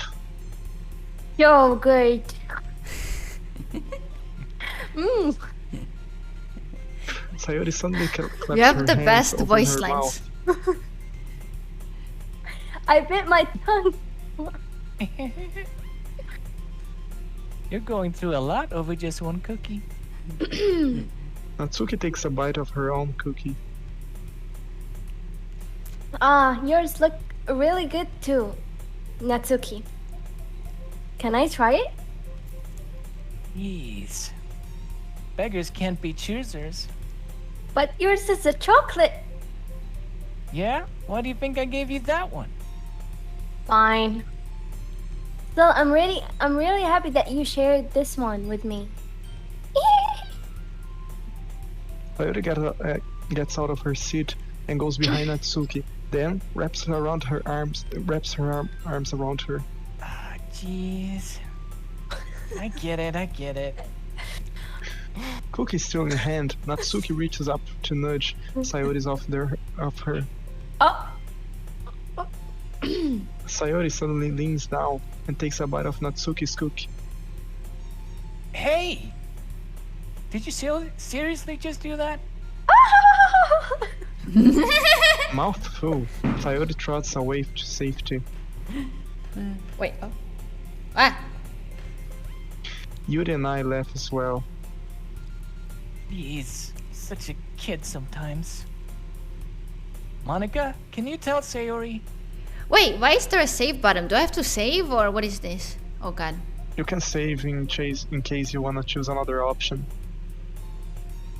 Ah, so if I press save, it doesn't do anything? Just save? I'm Not really, scared. Yeah. Like, save. Ah. Okay. No. Okay, back. Return.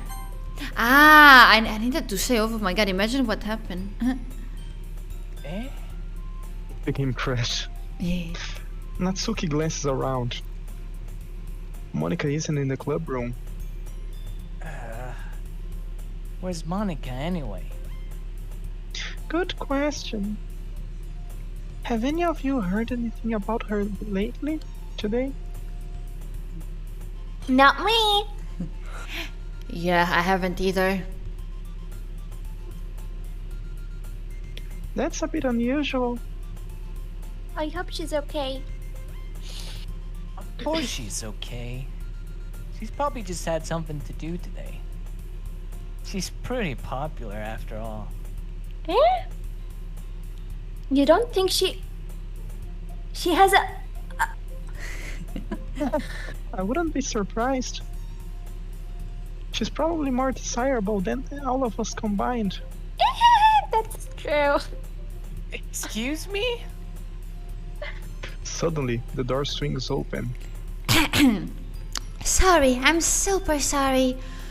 There you are. I didn't mean to be late. I hope you guys weren't worried or anything. Monica chose... okay. Monica chose the club over her boyfriend after all. You are so strong, Wild. Boyfriend? What on earth are you talking about? Monica quizzically glances at me.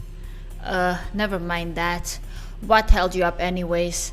Well, my last period today was study hall. To be honest, I kind of just lost track of time. That makes no sense, though. You would have heard the bell ring at least. I must not have heard it since I was practicing piano. Piano? I wasn't aware you played music as well, Monica. I don't really. I kind of just started recently. I've always wanted to learn piano. That's So cool! That's you, silly? You should play some times for us, Monica. That's...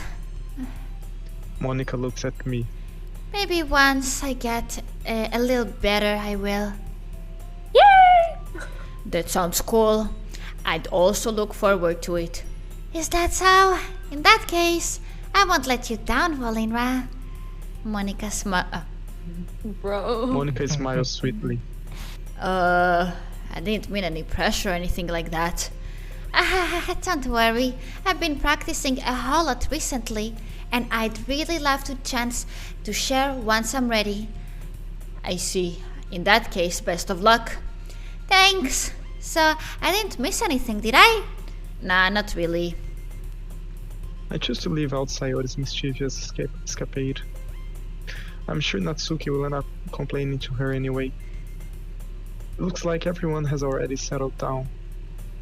Sayori somehow already finished her entire cookie. Yuri is back to her book, and Natsuki disappeared into the closet. Volinra! Sayori suddenly comes up to me. I'm gonna go get some supplies from another classroom. Want to come with me? Supplies? What for? Well, you know how the festival is coming up. Me and Monica were gonna make some posters and stuff. So I need to find some strum and the markers and glue sticks. Ah, I see. Sure, I'll go with you. Yay! Okay, Monica, we'll be back soon. Are you going with Volinra to get the supplies? There's no need to trouble yourself. I'd be happy to go with him. But I wanted to go. It's so much fun exploring empty classroom and stuff. Okay. It was just a suggestion. See if you can find poster paper too, okay? Okay. Ready, Volinra? Yep, let's go. Let's go. Sayori and I exit the club room. I follow behind as Sayori hums and skips around the hallway. Honestly, it feels like I'm taking a kid to the mall or something.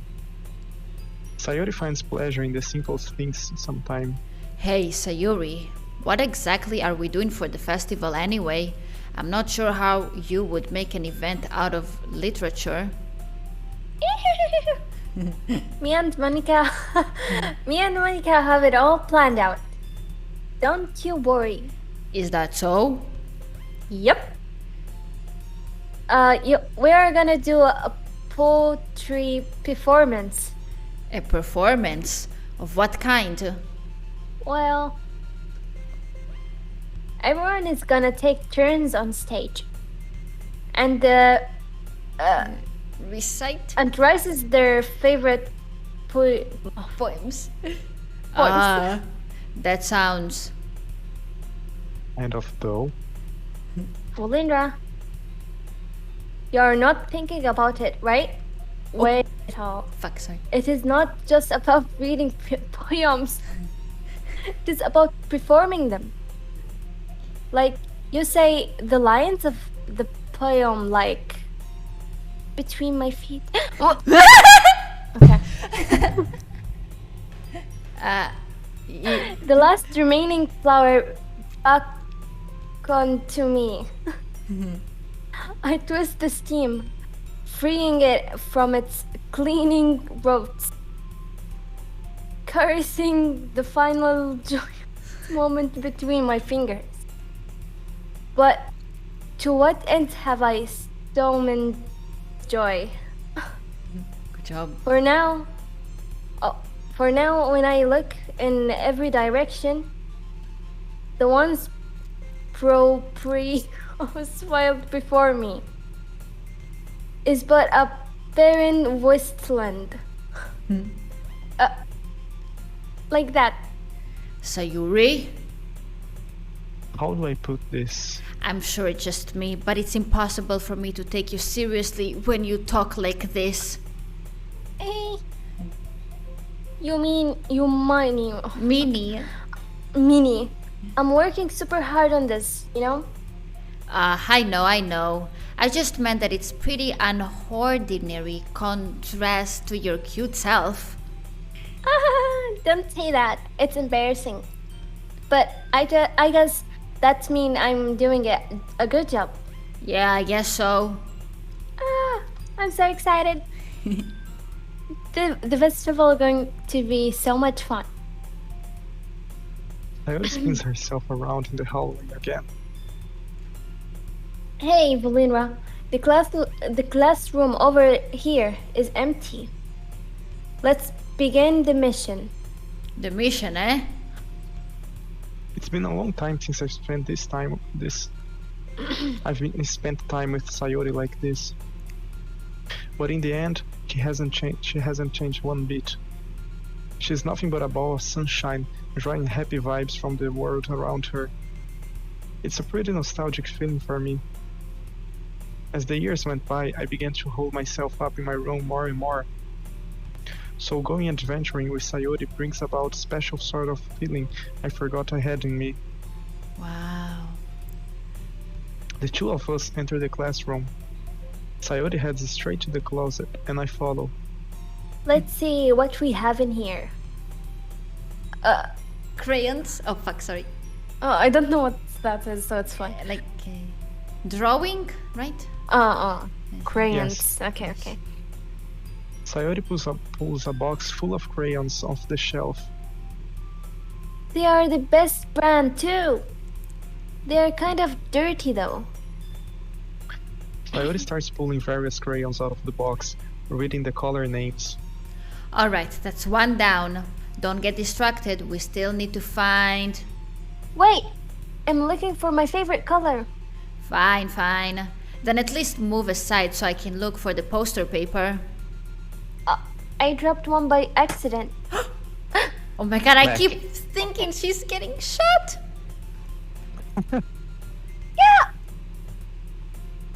Sayori bends over and smacks her forehead right in the shelf. She falls to the floor, and the crayons spill all over her lap. Whoa! You okay? My forehead! Sayori clutches her forehead. Gee, Sayori, that's just like you, isn't it? Come on, let me see. Since Sayori is sitting on the floor, I grab her by the waist and pull her out of this closet. You have to move your hand, Sayori. But it hurts. Just do it for a second. Yeah, sure. Sayori slowly releases her hands from her forehead. I gently brush her bangs to the side. Oh. Sorry. There's a huge red mark on the center of her forehead. A bump is starting to form as well. Man, that's gonna swell up. I should find you some ice. Volinra.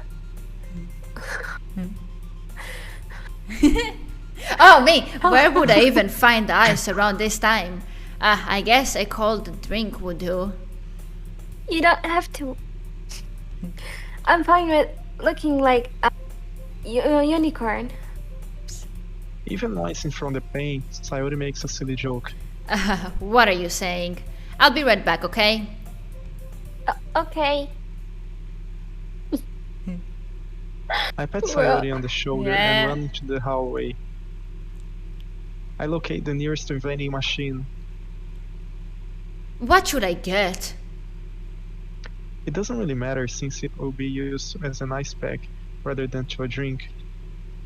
But I know Sayori likes apple juice, so I purchased that one.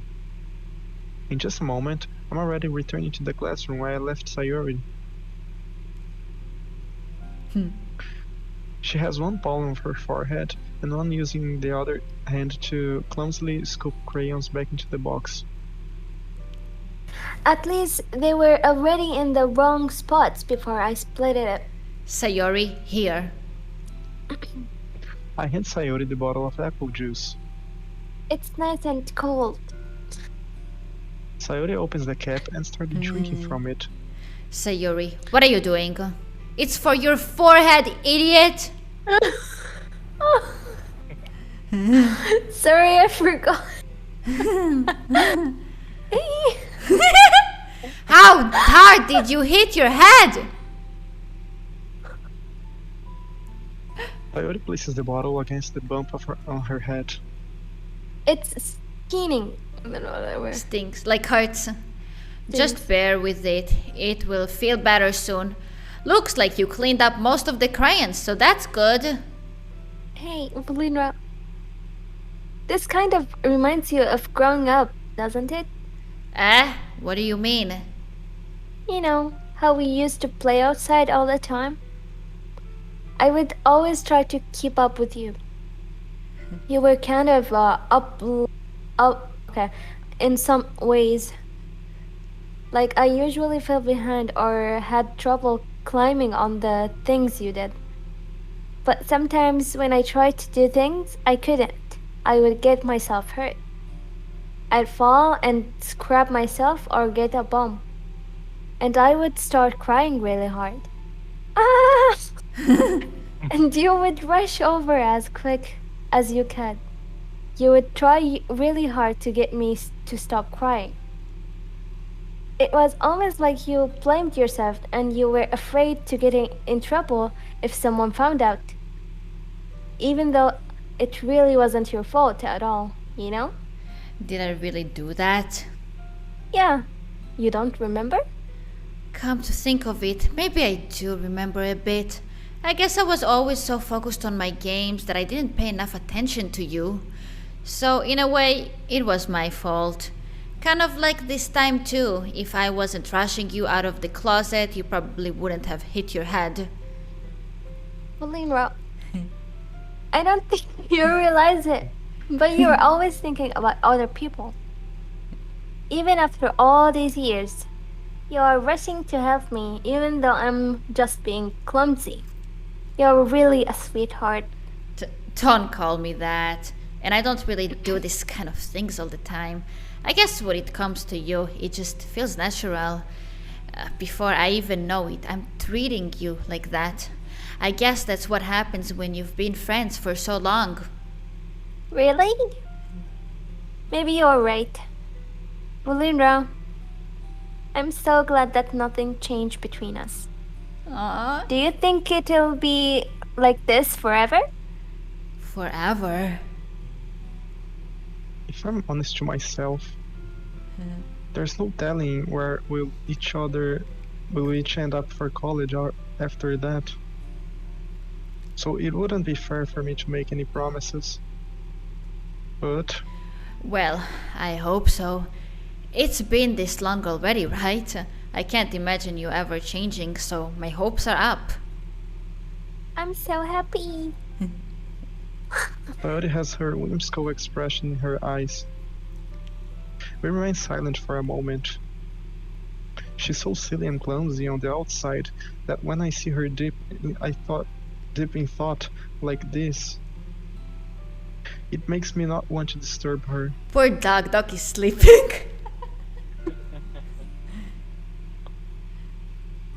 I guess we should go back. I don't want to worry Monica, you know? Good luck with that. She's gonna see your forehead either way. Not if I hide it under my bangs. Coyote hops to her feet. Ah! She clutches her forehead again. Don't stand up so fast after hurting yourself. Oh, Well, I guess it's too late now. Anyways, let's go. I follow Sayori out of the classroom.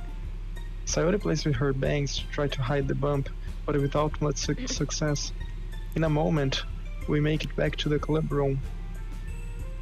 Ah, you're back. Good timing. I was just about to start sharing our poems. Sayori, your forehead. She's fine. Don't worry about. I was playing with the and Crayons. smacked my forehead into the shelf. I forgot. Well, anyways, were you able to find everything we needed? Oh, I have it right. Eh. Sayori frantically glances around herself. I forgot all of the stuff. Calm down, Sayori. I have it all right here. I found the poster paper too. Sounds like you ended up doing all the work, Volinra. Well, Sayori. I fail to come up with an excuse for Sayori. I made it an adventure. Yeah, that. Okay. In any case, good work. I'll start working on the posters tonight. Me too. Okay, everyone. Are you ready to share your poems? Guess I should grab mine. After making sure the crayon box is closed tightly, I return my seat. Let's give it to Duck. Poor Duck.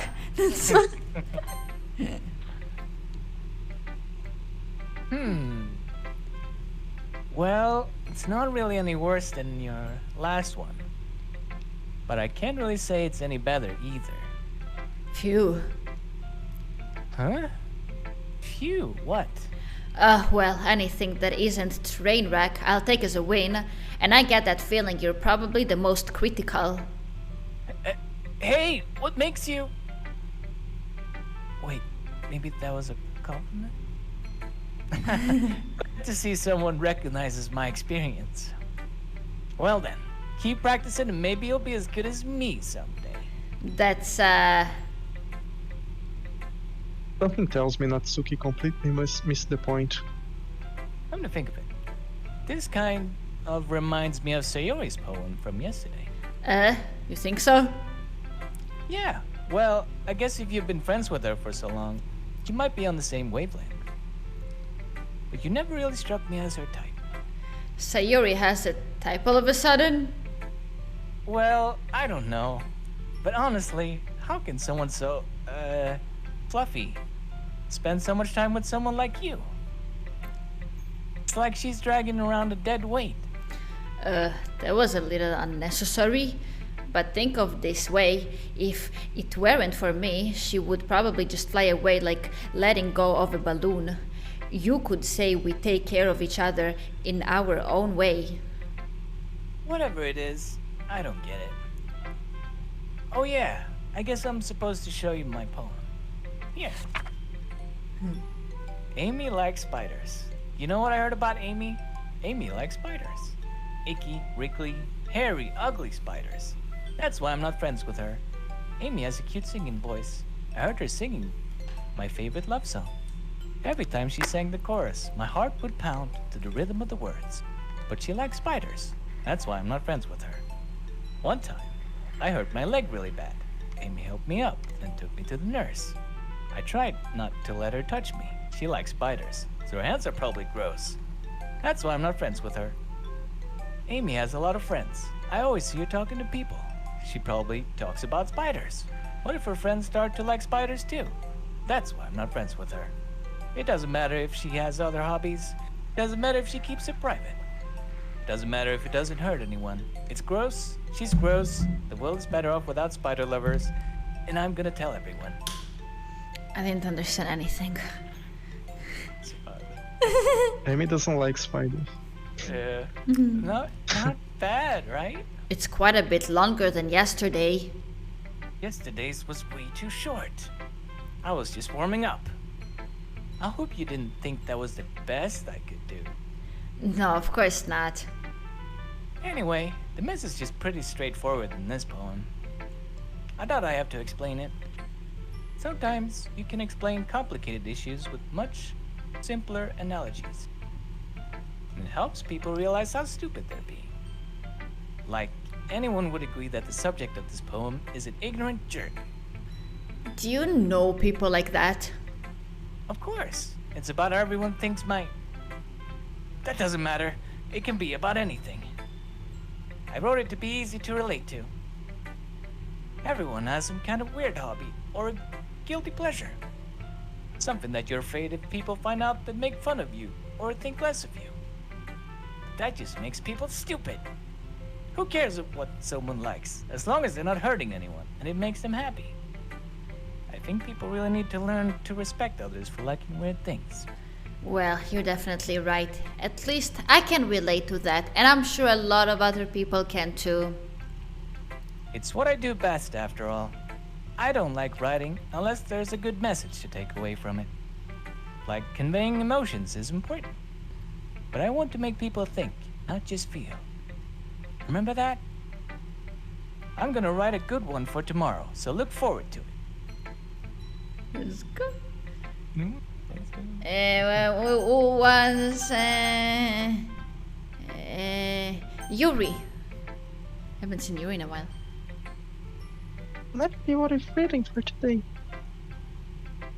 Well done, Volinra. Your skills are already improving. Really? Thanks to Yuri. Coming from you, that means a lot. Yeah?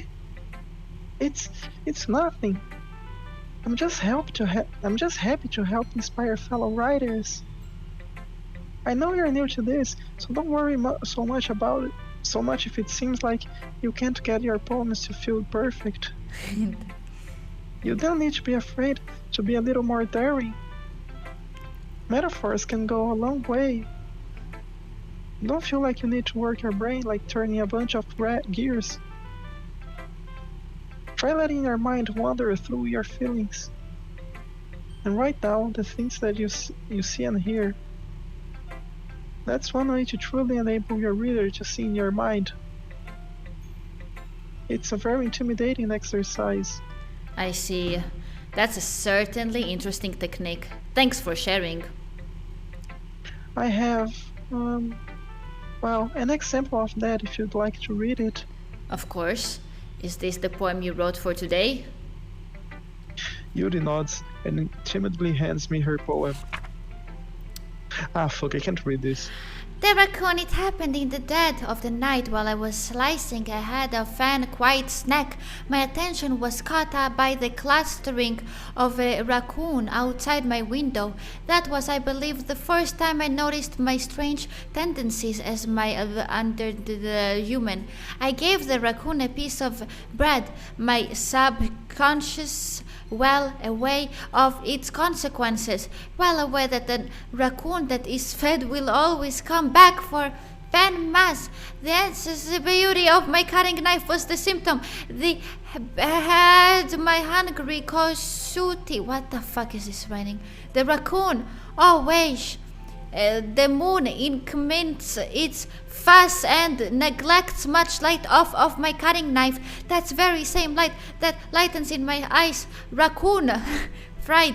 I sliced the bread, fresh and safe. Raccoon becomes excited. Or perhaps I'm merely projecting my emotions onto the newly satisfied animal. I don't understand.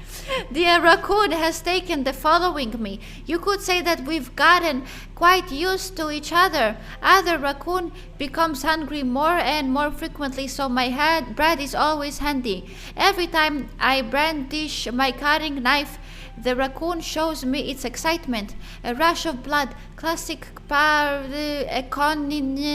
slice the bread, and I feel myself again. Fucking. I was a little more daring with this one than yesterday's. I can see that. It's a lot more metaphorical. I don't know if it's my fault, but I can't begin to imagine what this poem is about. That's right.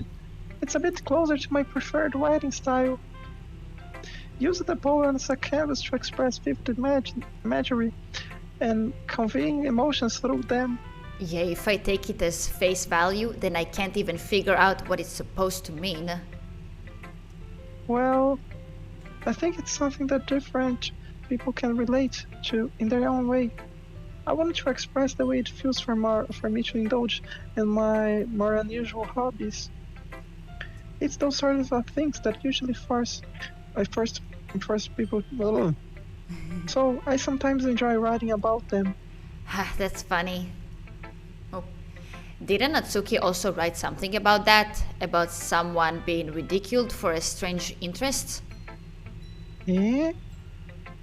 She did? Yeah, she was talking about how it doesn't matter what you're into as long as you're not hurting anybody. She's right. I mean, does she really feel that way? Yeah, sounds like you two have that in common. That's interesting. To me, she seemed like a kind of person who would make fun of my hobbies. But I suppose that's my fault for judging, isn't it? Please don't tell her I said that. Don't worry, I have no reason to. Okay. Well, thank you for sharing it with me. After all, if I hadn't learned to embrace my own weirdness, I would probably hate myself. I might be ranting a little bit now, but I'm glad that you're a good listener. Alright! Fuck. Volinra, I really love your poems. I can't believe you've been hiding this from me. I'm not hiding anything. Your poems are so good. Yesterday, and this one too. You can't tell me you haven't done this before. I mean, you're really the only one who feels that way, so... No way. Not even Natsuki? Well, I guess Natsuki is least likely to admit how much she likes something, but I don't think it's that. What do you mean? Well, I guess I'll be honest about it. It's a lot easier to write poems when I'm thinking about you. Whoa. Stop thinking weird things, idiot. I just mean that you're a really expressive person, I guess. How am I supposed to write poems about my own stupid life, but you somehow make everything in your life an adventure, even the little things? Like cookies. Let's not talk about that. So yeah, I guess what I'm saying is that I can feel more feelings through you than I can through myself. We have that kind of weird connection. It's your fault for getting into my business all the time. I don't know if I understand. You never understand when I try to explain things to you, do you, Sayori? I pat Sayori's head. Hey! I'm not a kid, you know? Are you sure about that? Maybe? Sayori starts fiddling with her pencil between her hands. Hey, Volinra. Will you give me your poem? I kinda want to keep it. Why? Because, well, it's the first time you have written something for me. Sayori, you completely misunderstood. I didn't write this for you. Are you even listening anymore? Well, whatever. I'll give it to you when we go home. Really? Oh. I broke my pencil. Oh my god. Sayori hastily bends down to pick up the piece Oh of no, here she we go dropped. with the picture. It's picture time. While being inattentive of her surroundings, she bumps right into me. Sorry. It's fine, it's fine. I'll get it for you. I bend down and pick up the broken pencil. Sayori closes the desk beside her to support herself, knees shaking. I'm a little clumsy today. Let's sit down, Sayori. Yeah. You're good at this. I grab Sayori's arm and help her sit at the desk. Anyways, I still haven't read your poem. Oh. Sorry, I forgot about that. But not as good as yours. Jeez, don't worry. I'm sure I will like it. Oh. You want me to read it? Oh. Or... Yeah, please. Okay. Buttons, I pop off my skirt. My Hi, Mickey Mouse. My scarf, like this little cookie jar, it's secret place where I keep all my dreams. Little balls of sunshine all rubbing together like a bundle of kittens. I reach inside my thumb and forefinger and plucked one out. It's warm and tidy, tingly, but there's no time to waste. I put it in a bottle to keep it safe, and I put the bottle in the shelf, all the other bottles. Happy thoughts, happy thoughts, happy thoughts in bottles, all in a row. My collection makes me lots of friends. Each bottle a starlight to make amends. Sometimes my friend feels a certain way. Down comes a bottle to save the day. Night after night, more dreams. Friend after friend, more bottles. Deeper and deeper my fingers go, like exploring that cave, exploring the secrets hiding in the nooks and crannies, digging and digging, scrapping and scrapping. It goes dust off my bottle paps. It doesn't feel like time has collapsed. My empty shelf could use some more. My friends look through my locked front door. Finally all done, I open up and in come my friends. And they come in such hurry. Do they want my bottles that much? I frequently pull them from the shelf one after the other, holding them on each and every friend, each one every bottle. But every time I let one go, it shatters against the title between my feet. Happy thoughts, happy thoughts, happy thoughts in shards all over the floor. They were supposed to be for my friends who aren't smiling. They're all shouting, pleading something, but all I hear is echo, echo, echo, echo, echo inside my head. Oh my god. Holy crap. Sayori, did you really write that? Of course I did. Didn't I tell you yesterday I was gonna write the best poem ever? Yeah, but I didn't expect something like this coming from you. Monica thought me a while ago. Thought. And I have been really in touch with my feelings recently. I see that. It's almost kind of creepy. Creepy? Well, not exactly. Maybe because I'm so used to you being cheerful. Well, never mind. I'm thinking too hard about it. The point is, it came out good, so you should be proud of it. Oh, thank you. Oh, thanks. I feel like I was meant to express myself this way. It even helps me understand my own feelings a little bit. Writing is like magic. You've gotten pretty passionate about this, huh? I hope you keep it up. Yeah. Writing is the best. I'm gonna keep writing until I die. Don't get ahead yourself. I've always had a habit of getting obsessed with something before dropping it no more than a week later. I wonder if this is one of those times, but seeing the passion in her eyes makes it hard for me to be pessimistic. Oh, where is Lucia? Why is she working? That would be perfect. Hi again, Volinra. How's the writing going? Oh my god, I'm going to talk to myself. Alright, I guess. I'll take that. As long as it's not going bad. I'm happy that you're applying yourself. Maybe soon you'll come up with a masterpiece. I wouldn't count on that. You never know. Want to share what you wrote for today? Sure, here you go. I give my poem to Monica. Alright, it's pretty good. It makes me think of Sayori, like the other one that you wrote. You two are like the dynamic duo.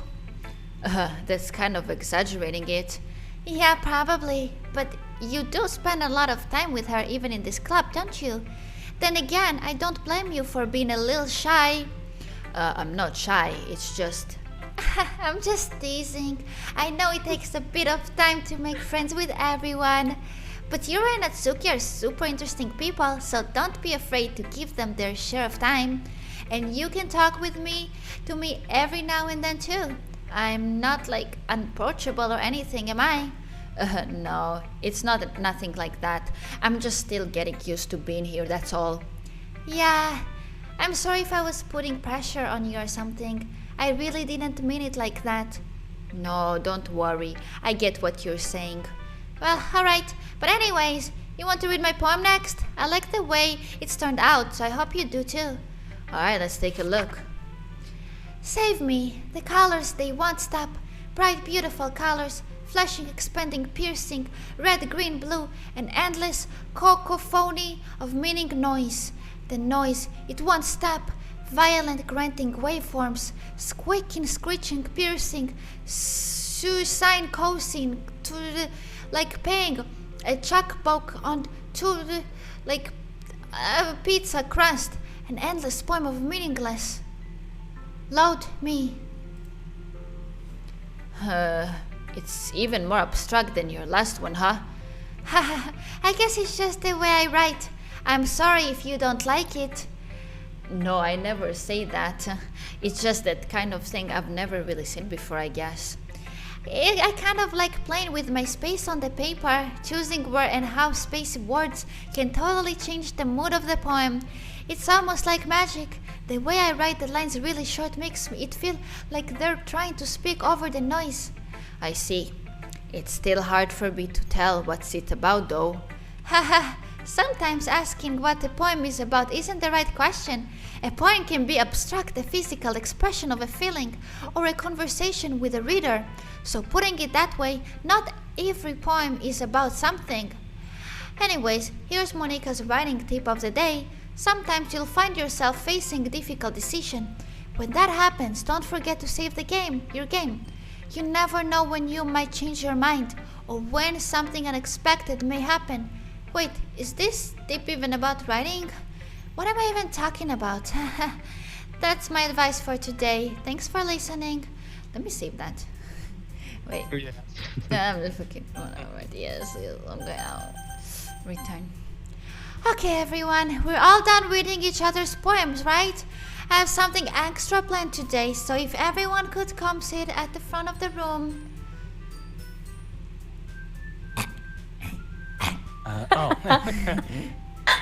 Is this about the festival? Well, sort of. Do we really have to do something for the festival? It's not like we can put together anything good in just a few days. We'll just end up embarrassing ourselves instead of getting any new members. That's a concern of mine as well. I don't really do well with last-minute preparations. Don't worry so much. We're going to keep it simple, okay? We won't need much more time than a few decorations. Sayuri has been working on posters and I've designed some pamphlets we can give out during the event. Yay, that's great and all. But that doesn't tell us what we're actually going to be doing for the event. Sorry, I thought you heard about it already. We're going to be performing. Performing? Monica. Yeah, we're going to be having a poetry performance. Each of us are going to choose a poem to recite during the event. But the cool part is we're also going to let anyone else come up and recite poems too. Sayuri's putting it in all the posters in case someone wants to prepare ahead of time. Sayuri, who's been coloring a poster, holds it up for us to see. Are you kidding me, Monica? You didn't already start putting those posters up, did you? Well, I did. Do you really think it's that bad of an idea? Well, no. It's not a bad idea, but I didn't sign up for this, you know. There's no way I'm going to be performing in front of a group of people like that. I agree with Natsuki. I could never, in my life, do something like that. Imagining it, Sayuri shakes her head in fear. No, Sayuri, I understand where they're coming from. Remember that Natsuki and Yuri have never shared their poems with anyone until just a couple days ago. It's a lot to ask them to recite their poems out loud to a whole room full of people. I guess I kind of overlooked that, so I'm sorry. But I still think we should give it our best. We're the only ones responsible for the fate of this club. If we start the event and each put a good performance, then it will inspire others to do the same. And the more people who perform, the better we'll be able to show everyone what literature is all about. Yeah! It's about expressing your feelings, being intimate with yourself, finding new horror zones, and having fun. That's right! And it's those reasons that we're all in this club today. Don't you want us to share that with others? To inspire them to find the same feelings that brought you here in the first place? I know you do. I know we all do. And if all it takes is standing in front of the room in 2 minutes and reciting a poem, then I know you can do it.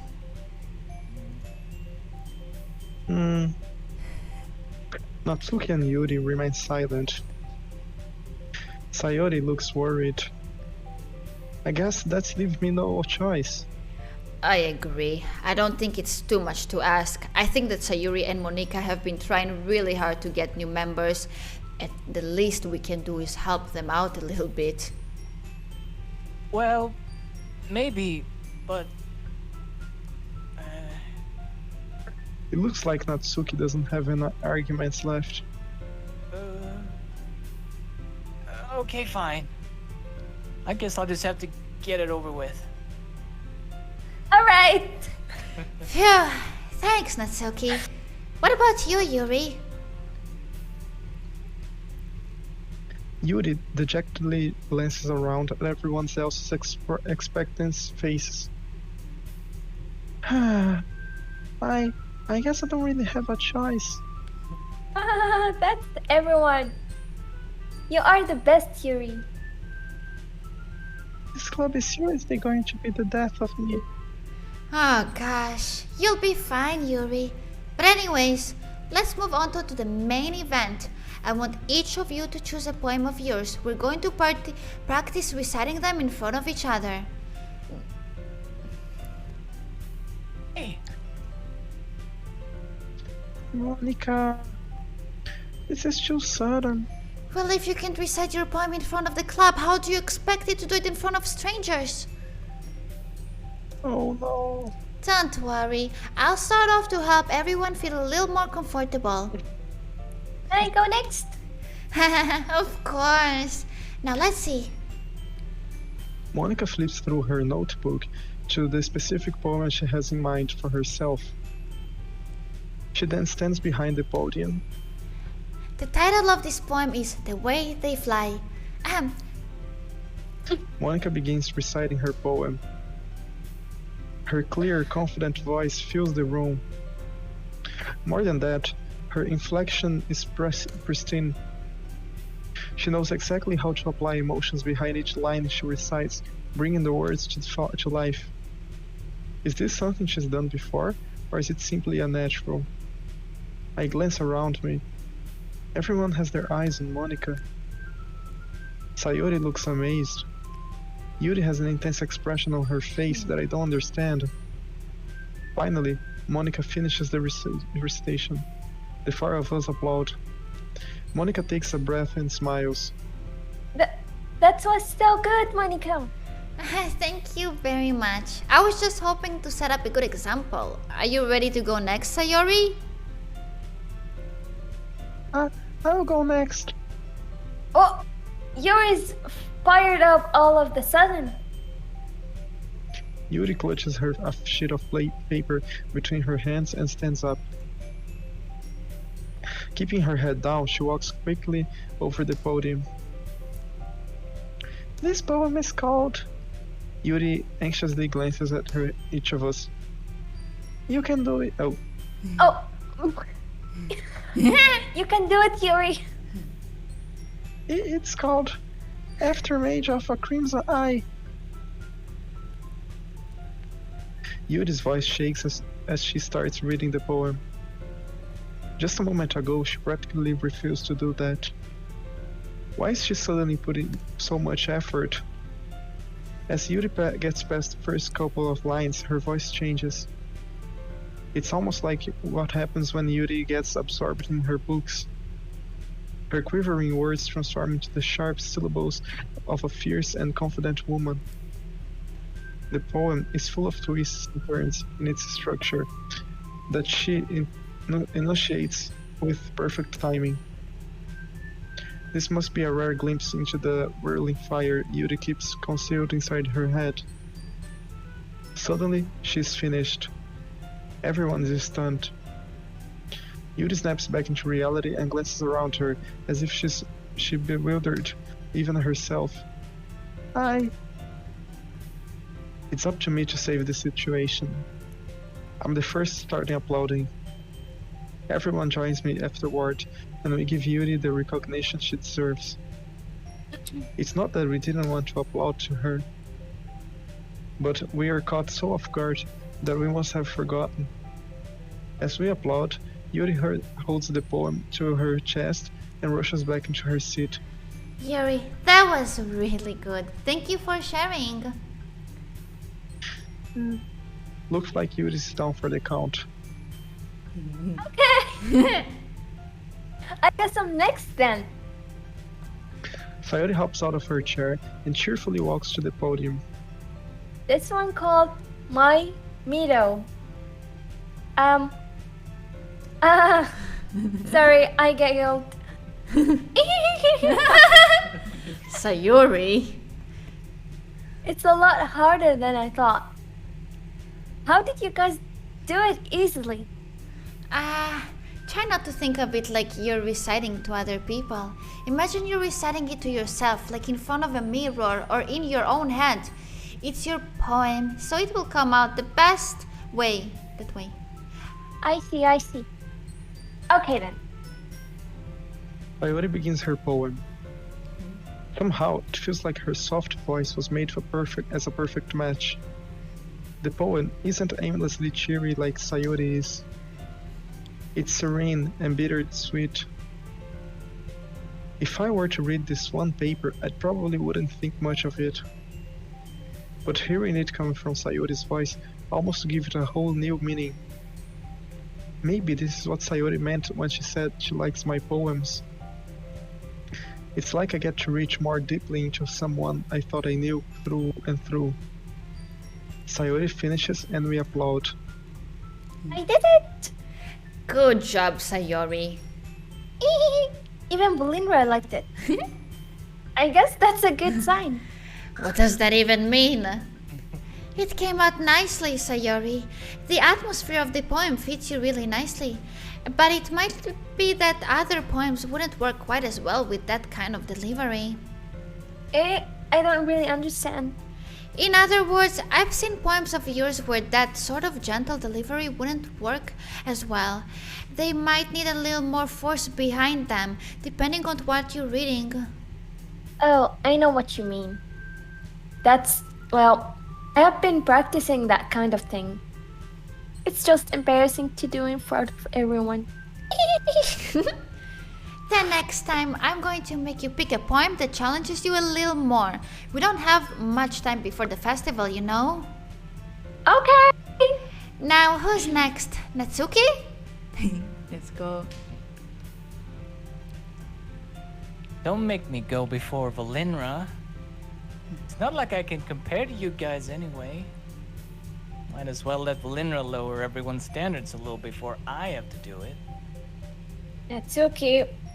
It's fine. I might as well get it over with, but it's not like I have much of a selection of what to read. I'll just have to go with what I wrote for today. I stand up and step in front of the podium. Everyone has their eyes on me, making me feel terribly awkward. I recite my poem. Since I'm not exactly confident in my own writing, it's hard to put energy into it. Despite that, once I finish, I receive applause everywhere. Sorry, I'm not really as good as everyone else. Don't worry about that, it's so much. I think it's less about your abilities and more about your lack of confidence in your writing. That's something that will improve over time, though. Yeah, maybe. Alright then, that just leaves with you, Natsuki. Yeah. I'm going. Natsuki begrudgingly gets out of her seat and makes her way to the podium. The poem is called... It's called... Why are you all looking at me? Because... No. Because you're presenting. Anyway, the poem is called Jump. Natsuki takes a breath. Once she starts reciting the poem, her sour attitude disappears a little. While she's a little enthused, her poem has any rhythm to it. It's Natsuki trademark style, and it works surprisingly well when she's spoken aloud. The words feel like they bounce up and down, as if giving life to the poem. Natsuki finishes and everyone applauds. She huffs back to her seat. That wasn't so bad, wasn't it? Easy for you to say. Better not make me do that again. Well, do you at least feel prepared enough to recite a poem in front of other people? I mean, doing it in front of other people would be way easier. I can put on whatever face I want for other people. When it's just my friends, it's just embarrassing. That's a surprise, Natsuki. I think it will be the other way around for me. Well, that's just how it is, so... Well, I guess in that case, you won't have much to worry about for the festival. That said, I want to thank everyone for coming through. It might be hard, but I hope that you all have an idea of what it's like now. Make sure you pick up a poem and get enough practice before the festival, okay? I'll be making pamphlets and so let you know ahead of time what you'll be reciting. Geez, I should probably find some other poem to recite instead. That's fine too. It doesn't have to be your own. I'm already pleasantly surprised that you're putting in all this effort for the club. If it makes me really happy. Yeah, no problem. Okay, everyone. I think that's about it for today. I know the festival is coming up, but let's try to write poems for tomorrow as well. It's been working out really nicely so far, so I'd like to continue that. As for the festival, we'll finish planning for tomorrow and then we'll have a weekend for it to prepare. Monday's the big day. I can't wait! I can do this. I can do this. Alright. I stand up. There's no way I'll be able to find the same enthusiasm as Sayori and Monica, but I'll do my best to get through it. If it's not for the sake of the club and impressing Monica, then I'll have to do my best. Ready to go, Sayori? Yep. Look at you two, always going home together like that. It's kind of adorable, isn't it? Jeez, guys, don't make such a big deal out of it. It must be a little nice, though. Well, How am I supposed to respond to that? It's okay, Volinra. You don't have to say it. whatever. Let's go already. Is it interesting, guys? Like, you enjoying that? Yeah. Uh-huh.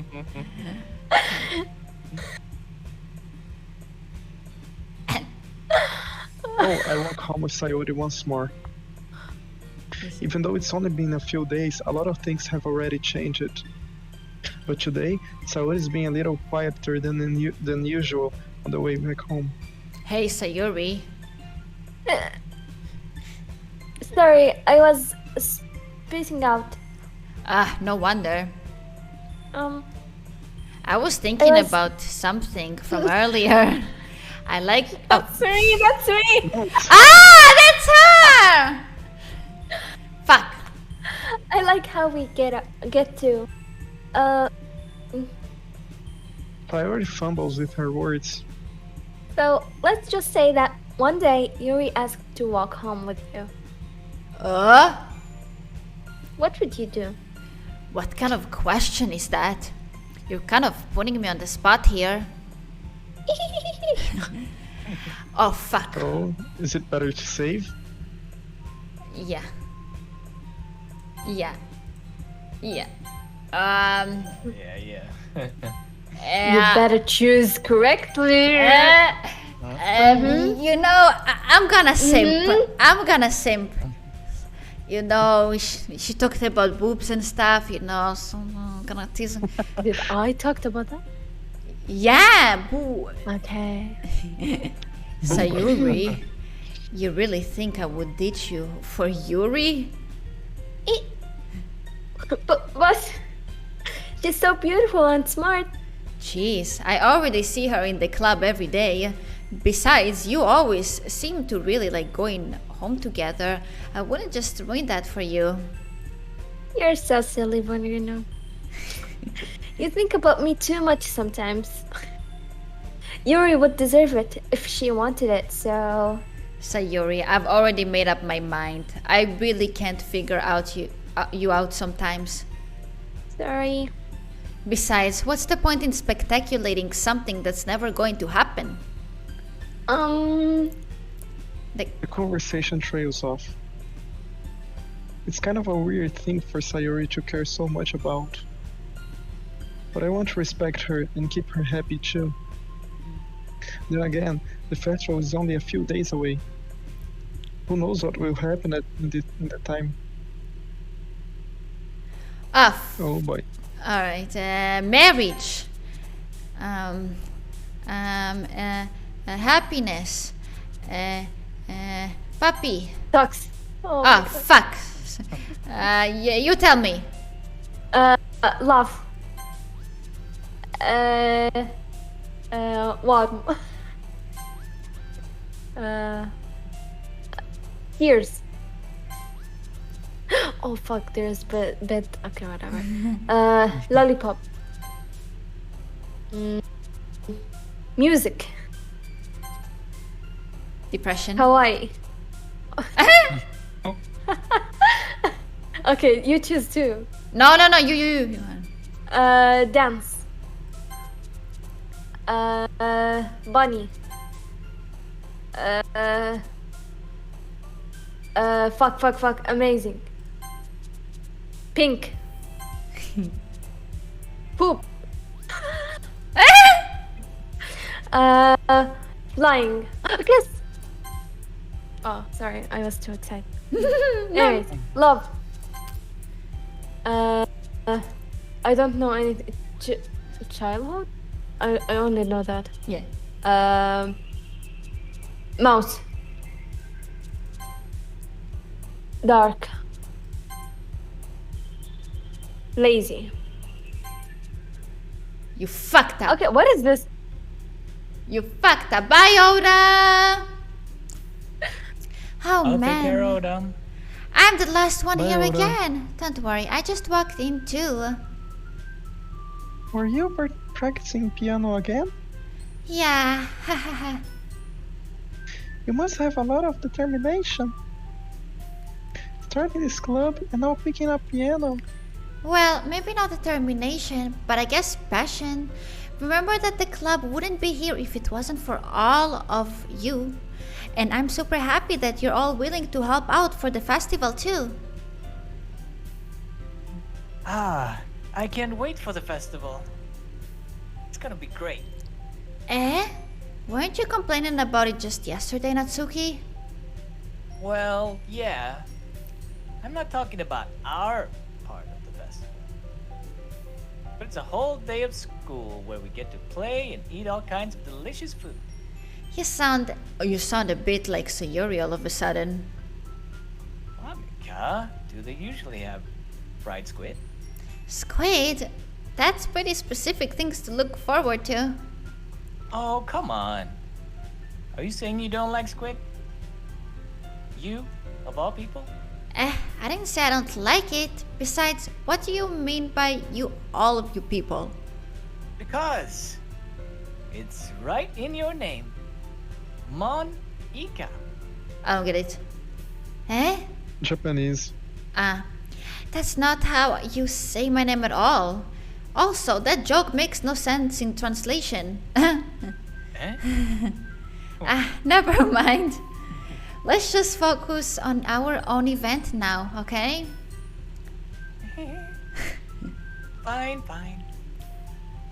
Your reactions aren't as fun as Yuri's or Sayori's anyway. Excuse me. Where is Sayuri anyways? Oh, there you are. Sayori sitting at the desk in the corner of the room, looking down at nothing. I walk over to her. Hi, Sayuri.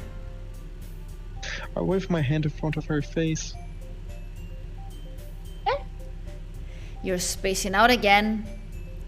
Oh. Sorry. Don't mind me. You can go talk to everyone else. Huh. Is everything alright? Of course. Why wouldn't it be? It just feels like you're a little off. Sorry for assuming things. Jeez, you worry too much about me. I'm fine, see? Sayori shows me a big smile. Don't let me distract you from having fun with everyone. Well, alright. If you say so. I worriedly glance at Sayori before turning back toward everyone else.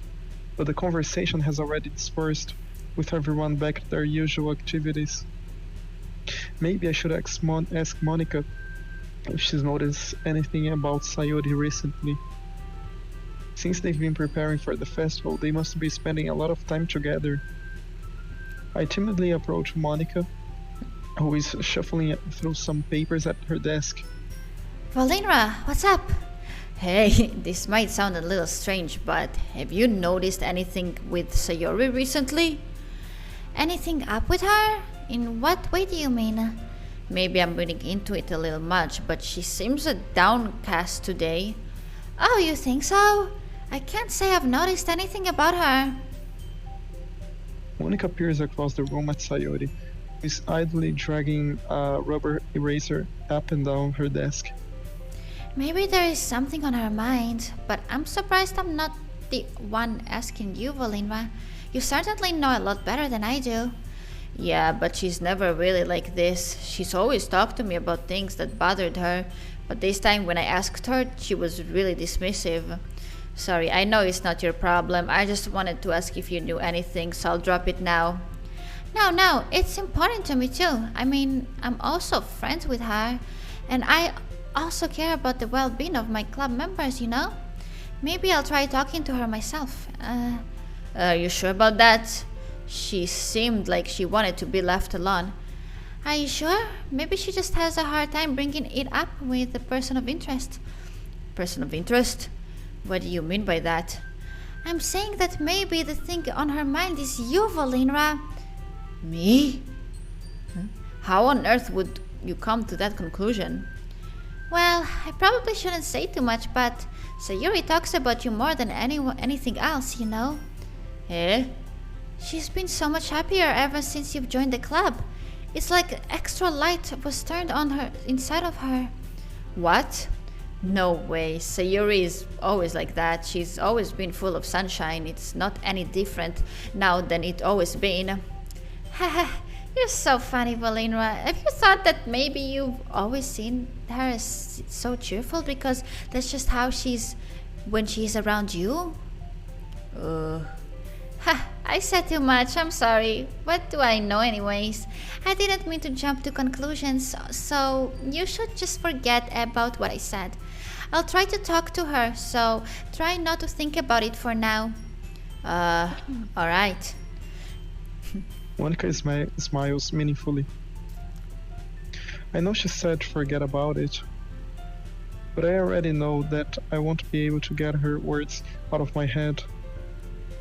Monica stands up at her desk and walks across the room to where Sayori is sitting. I watch her kneel down next to Sayori and gently talk to her. But she's keeping her voice so quiet that I can't hear her from here.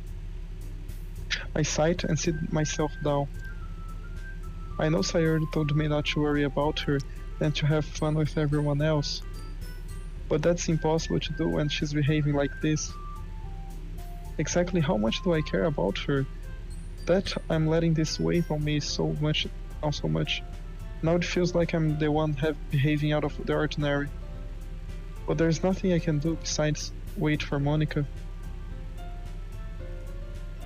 Okay, everyone. After some time passes, Monica calls out for the club room. Why don't we share our poems now? Oh god, Before I again. know it, everything's back to normal. Everyone goes to retrieve their poems, and I do the same. I make eye contact with Monica, and she smiles at me. I wonder what she was talking about with Sayuri.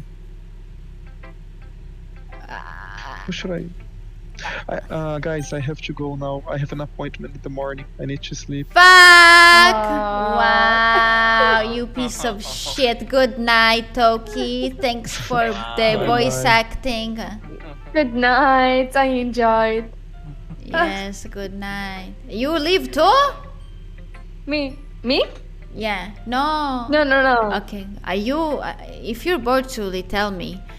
No. I will do a few and then I'll go. Okay. But for now, I want to stay. Okay. Yes, do you? Oh! Yeah. Sorry. This is your best one so far. It's really, really nice. Thanks. Mm. Sayuri, you've been a little quiet today. Is everything alright? Of course. Everything is fine. Maybe I'm just a little tired today. Do you want to nap or something? No, that's silly. Don't worry about me, okay? I only want to see a smile on your face. Well, alright. Hey, Volinra. I'm still a little surprised. I really thought that you would try writing your poems like the way Yuri does. Or even Natsuki. But in the end... Yeah, I guess you're the one who feels like this one the most. Why? Oh. You don't want to get closer with everyone else? Wait, of course I do. But that doesn't mean I need to try hard to impress them. I still understand you the most, Sayuri. I know you have to sometimes put up with me, and I have to sometimes put up with you. But we have a wall neck of something, and this is how this poem came out. Sometimes it feels like you're the only exciting thing in my life, so sometimes it's just the easier to write when thinking about you. Sayuri? No. Why did you laugh? We're in a moment. I don't deserve this. You're nice to me. Why are you doing this? Wait. This now? Sayuri has trouble keeping her eyes steady. All of a sudden. If you had fun with everyone else instead, this would be so much easier. Sayuri. I glance around the room to make sure nobody has noticed this. Sayuri, I've probably never said this before, but I don't understand what you're feeling right now. Tell me what will cheer you up. Sayuri shakes her head. She sniffles and keeps shaking all her head. Finally, she gathers herself and puts on a smile. It's nothing, Volinra. It's just a little rain cloud. I'm sorry you had to see that. Oh, hi, demon! Hi, goat guy. Yeah. I promise it won't happen again. You missed Doki doing a girl voice. Damn, he just left.